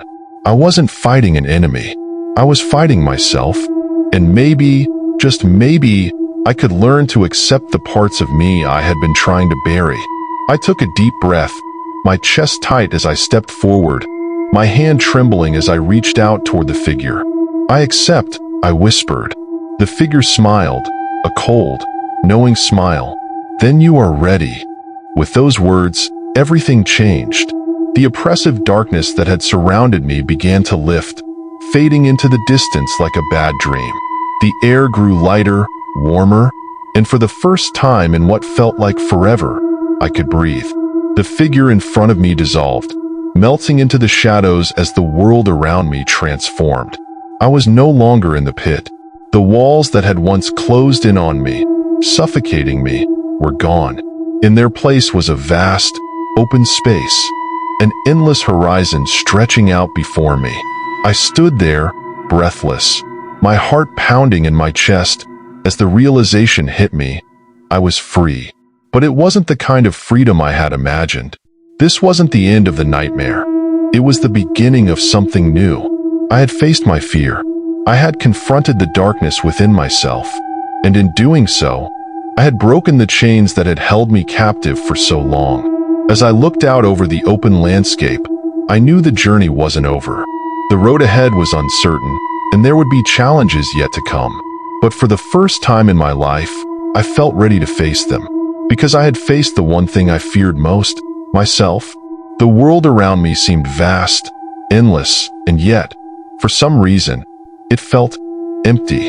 The weight I had carried for so long, the constant terror of being followed, of being watched, had dissipated. But in its place, there was something else, something much more insidious. The silence was deafening. I took a step forward, feeling the soft earth beneath my feet, but every part of me was alert. Every crack in the ground, every gust of wind felt like a sign of something more. There was no immediate danger, yet I felt the hairs on the back of my neck stand on end. What was it? I couldn't shake the feeling that I was still being watched. It was as though the shadows had eyes, just waiting for me to turn around, to make a mistake, to fall into their grasp. But this was different. This wasn't a presence outside of me. It was something inside, something I couldn't escape, no matter where I went. My pulse quickened, and I looked around again. There was nothing. The open space stretched endlessly before me. No walls, no cages. And yet I felt trapped. I closed my eyes and took a deep breath, trying to center myself. I had already faced the darkness within me, the figure that was my own reflection. I had accepted the parts of myself I once feared. But now, this new fear, this unfamiliar sense of isolation, began to creep in. I felt small, alone, and that alone was terrifying. What if the real challenge wasn't facing the darkness in others, but facing the fact that there was no one left to confront? No one to save me, no one to see me, no one to remind me that I wasn't insane for feeling this way. It was all in my mind, yes, but that only made it worse. The idea that I was in control, that I had the power to change my situation, only heightened the isolation. There was no escape for myself now. I heard a faint rustle behind me, so soft I thought it was my imagination.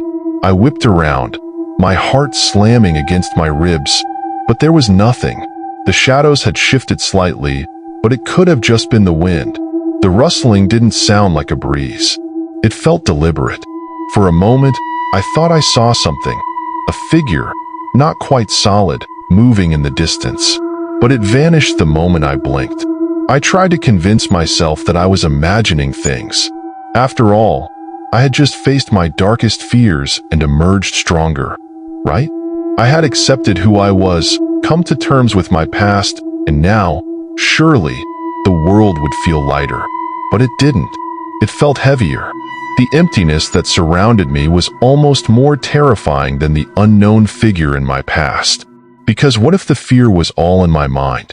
What if there was nothing to confront, no enemy to face? I took a step back, a cold sweat running down my spine. I tried to breathe, to steady myself, but it was impossible. My thoughts were racing, and I was getting nowhere. The uncertainty was suffocating. I thought back to everything I had gone through. The stalker, the isolation, the fear that had haunted me for so long. All of that had been tangible. There had been a clear enemy, a clear danger. I could fight that. But this, the feeling of being lost in an empty world, with no one to witness my struggles, it was a new kind of torment. I suddenly realized that the greatest fear I would face wasn't a ghost, or a stalker, or anything external at all. It was the fear of nothingness, of being alone in my mind with no way out. No one to understand me, no one to share the burden with. The more I tried to escape it, the more real it became. I had confronted my past, but now I had to confront my future, or lack of one. The shadows shifted again, a flicker of movement in the corner of my vision. This time, I didn't turn around. I couldn't. I knew what it was now, myself. There was no external threat. There never had been. The threat was me, the fear of who I could become, of losing myself in the vast emptiness I had created. I had spent so much of my life running, burying the truth. But what happens when the past no longer matters? When everything you've been through is behind you, but you're still standing alone in a world that doesn't recognize you. A deep, suffocating silence filled the air. I was standing in the midst of it, with nothing but the whisper of my thoughts and the shadows of my own mind. It was time to face that, too. I stayed still, my eyes closed, just breathing. The silence was so profound that it felt like the world itself was holding its breath, waiting for something to happen. But nothing came. The emptiness lingered, stretching endlessly in every direction. There was no way out. There was no escape. And for the first time in my life, I understood what that really meant. I wasn't afraid of the dark anymore. I had faced that. What terrified me now was the silence that filled it. The fact that I could be here, in this vast emptiness, and it wouldn't matter. My thoughts would echo back at me, but no one would hear. No one would see me. The more I sat with that realization, the more I understood what it meant. I had to live with myself. There would be no distractions, no outside forces to blame. There would only be me and the person I had become. I opened my eyes and took in the endless expanse before me. I didn't have any answers. I didn't have a plan. But one thing was clear. There was no way forward unless I confronted this silence. The fear of being unheard, unseen, unknown. It was my true enemy now. I took a deep breath and walked forward, my steps tentative at first. Each one felt like a challenge, like I was fighting against something I couldn't quite touch. But with every step, the weight of the silence grew less. The world around me began to shift again, as if it were waiting for me to move. And move, I did. I kept walking, one step at a time, my heart still racing, though now with a different intensity. I couldn't shake the feeling that something was about to change. It wasn't the fear of being followed anymore.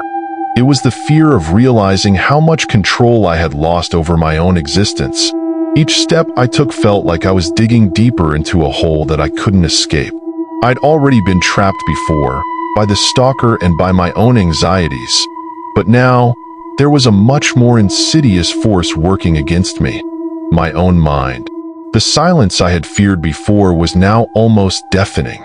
It felt like it was pressing against my skull, demanding answers, demanding action. The vast emptiness stretched out in every direction, and I had no idea which way to turn. I was alone in this space, completely alone. That's when it hit me.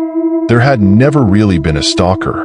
There had never been anyone outside of me, watching me from the shadows.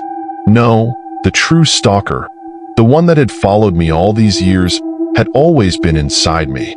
It was my own fear, my own paranoia, manifesting itself as an external force, an enemy I could fight. But the truth was much worse than that. There was no external enemy to defeat, no face to punch, no figure to chase away. My enemy had always been the fear of facing my own weakness, my own inability to cope with the darkness inside me. And that was a revelation I wasn't ready for. I stood there in the middle of nowhere, the wind brushing against my face, but I felt no relief. It wasn't the cold that sent chills down my spine. It was the realization that I had built up a narrative, a story, in my mind. And in that story, I was the victim. I was the one being hunted. But the truth? I was the one doing the hunting. The real horror had always been my own mind. I had spent years running away from the terror of being watched, of being followed, when all along, the thing I was running from was the part of me that wouldn't let me be free. The part of me that insisted on clinging to fear, to paranoia, to the idea that something was always lurking just beyond my sight. The stalker wasn't real, but my fear? It was. It was real, and it had consumed me. I stumbled forward, my legs feeling like they were made of lead, my mind reeling from the revelation. My breath came in short, shallow bursts. What did this mean?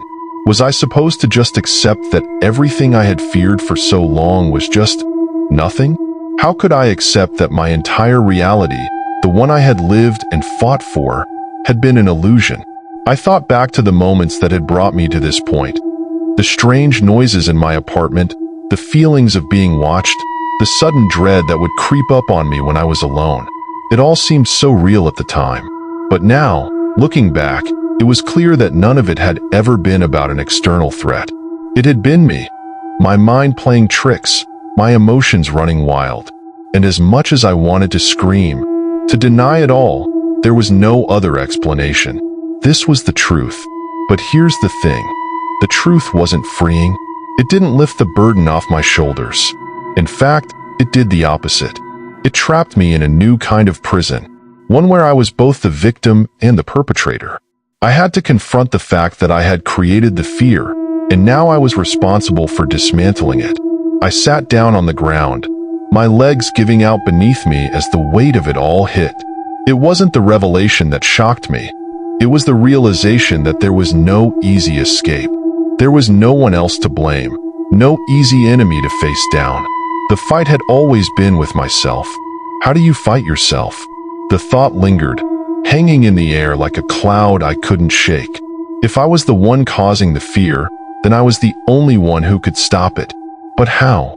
The answer didn't come to me immediately, but somewhere deep inside, a small spark of understanding flickered. This wasn't a battle I could win by running away. I couldn't just escape. I had to face it head-on, confront the fear, and take ownership of it. I had to stop being a victim of my own mind and take control. It was the hardest thing I'd ever had to do, but it was the only way forward. I stood up slowly, my body feeling heavier than it had before. But I was stronger. I knew what I had to do now. I couldn't change the past. I couldn't undo the fear, but I could start to control it. I had to face the fear head-on, not as an enemy, but as a part of me. Something I could learn to understand and ultimately conquer. And with that realization, I felt something shift inside me. It wasn't immediate. It wasn't a sudden, dramatic change. But it was a start. A small step forward. For the first time in a long time, I felt a sense of purpose. I had faced the truth, and now, I had to live with it. The days following the revelation were a blur. The weight of what I had learned about myself hung over me like a dark cloud, but somehow, there was a strange kind of peace in it too. I had faced the truth, and that alone made it impossible to continue running. I spent hours, days even, reflecting on my past. The paranoia, the fear, all of it. At first, I tried to push the memories away. I couldn't bear the thought of all that wasted time, of all the moments I'd spent convinced that something sinister was lurking just outside my door. But the more I thought about it, the more I understood. I wasn't just afraid of the unknown. I was afraid of confronting what had always been right in front of me, myself. The unknown was just a mask, a way to avoid facing the deeper fears that had taken root in my mind long ago.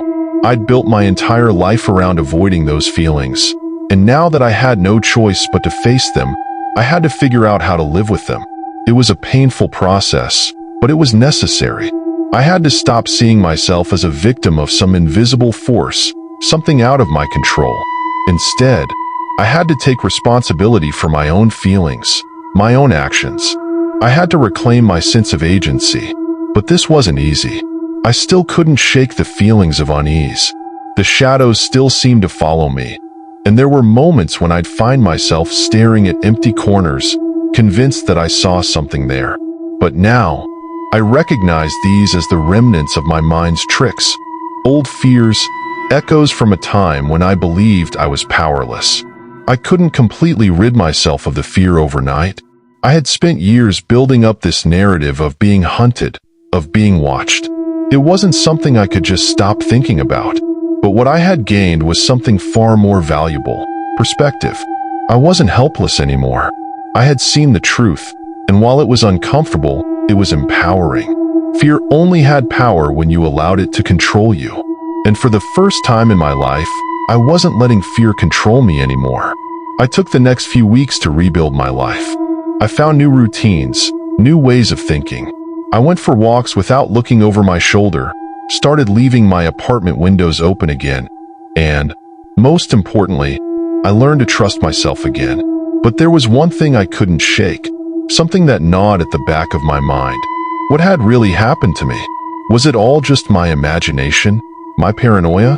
Or was there something more, something I still couldn't see? I had to know the answer. I couldn't just move on without looking back one last time. There had to be something I missed, something that explained the strange events that had been happening. My mind had made me believe I was being stalked, but what if there was more to the story? What if there was someone, or something, out there? After all, I decided to investigate. It wasn't something I had planned on doing, but I needed closure. I needed to know the truth, whether it was ugly or not. I started with my apartment. The place that had once felt like a sanctuary now felt like a prison, haunted by the memories of late-night whispers and strange shadows. But I couldn't ignore it anymore. I had to face the very thing that had tormented me. I began by going through everything. Every drawer, every nook and cranny, every corner I had once avoided. I was searching for anything that might explain the strange feelings of being watched. Anything that would prove my suspicions correct, even though I didn't want to believe them anymore. I checked the locks on my windows, inspected the security cameras around my building, and retraced my every step in the days leading up to the night I thought I was being stalked. There was nothing. No sign of forced entry, no strange footprints, no hidden messages. It was as if everything I had experienced had been a figment of my imagination. And yet, there were those moments, the strange noises, the flashes of movement, that still haunted me. Could I have imagined all of it? Or was there something I couldn't explain? My investigation turned into a kind of obsession. I contacted the landlord, asking about previous tenants. I even reached out to my neighbors, hoping they might have seen something. But the more I dug, the more I realized something chilling. Nobody had noticed anything unusual. There were no reports of strange occurrences. No one else had experienced the same fears I had. I was the only one. That was the most terrifying thing of all. I was alone in my fear. After weeks of digging, the truth was becoming clearer, and it wasn't one I was ready to face. There was no stalker. There was no hidden force watching me. Everything that had happened to me, the fear, the paranoia, had been self-inflicted. I had convinced myself that I was in danger, and in doing so, I had become my own worst enemy. But the more I thought about it, the more I realized something else. The mind is a powerful thing. We can convince ourselves of anything if we believe it strongly enough. My fear had created a narrative, a story that I clung to because it was easier than confronting the real issues in my life. I had spent so much time running away from my own fears that I hadn't even realized I was the one creating them. Now, though, the fear was gone, and in its place was something much harder to handle, the truth.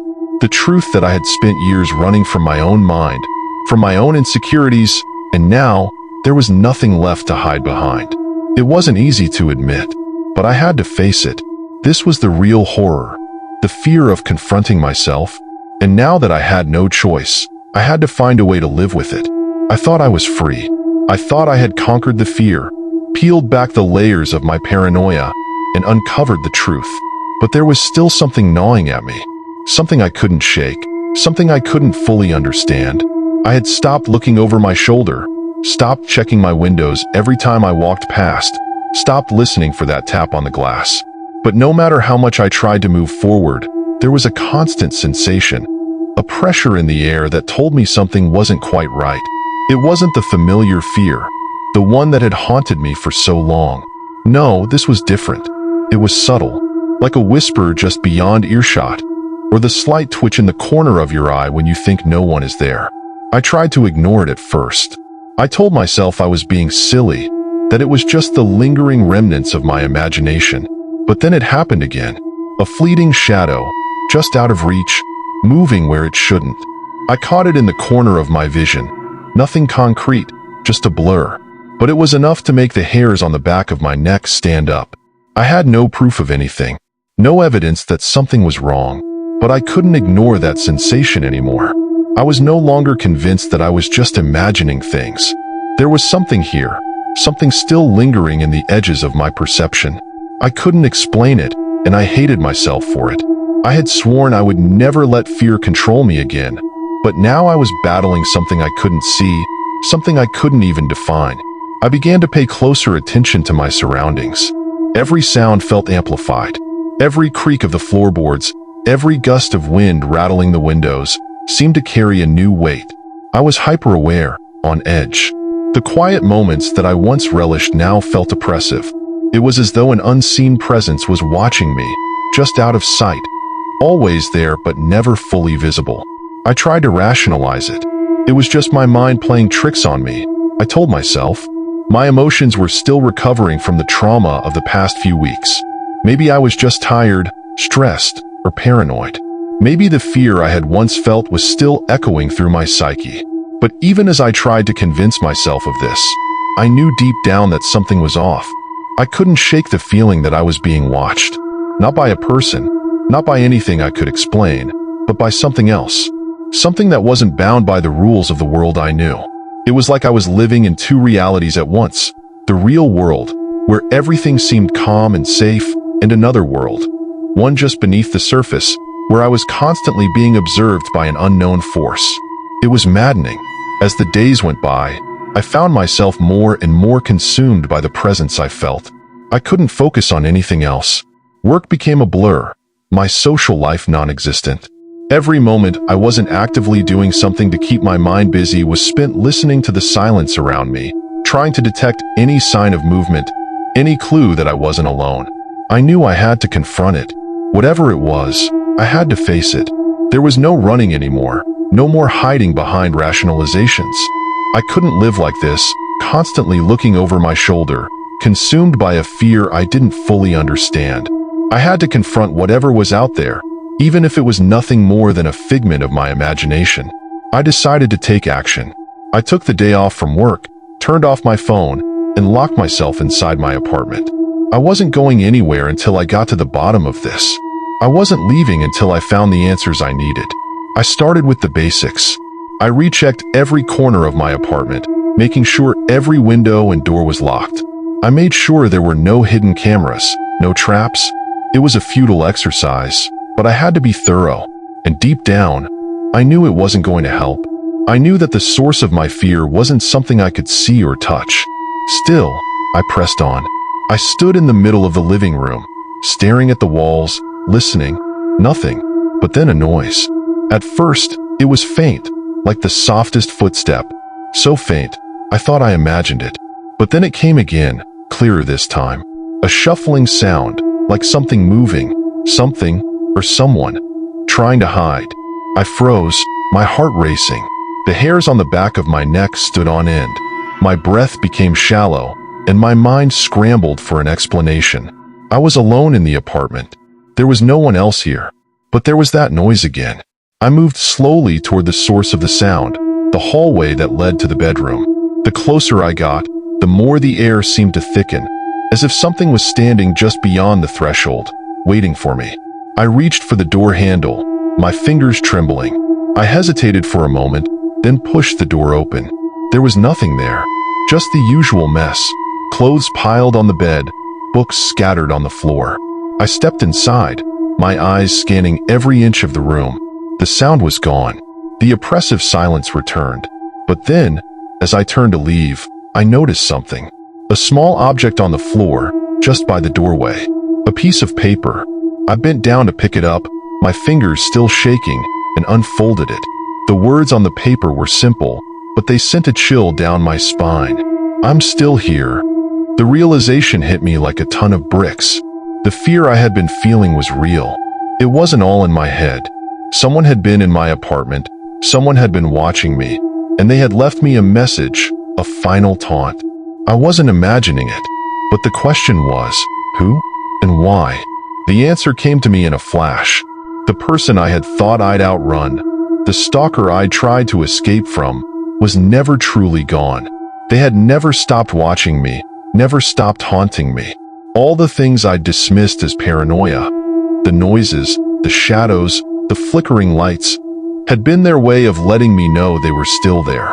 But who were they? I didn't have all the answers, but I knew this. I had to confront it once and for all. There was no running, no hiding anymore.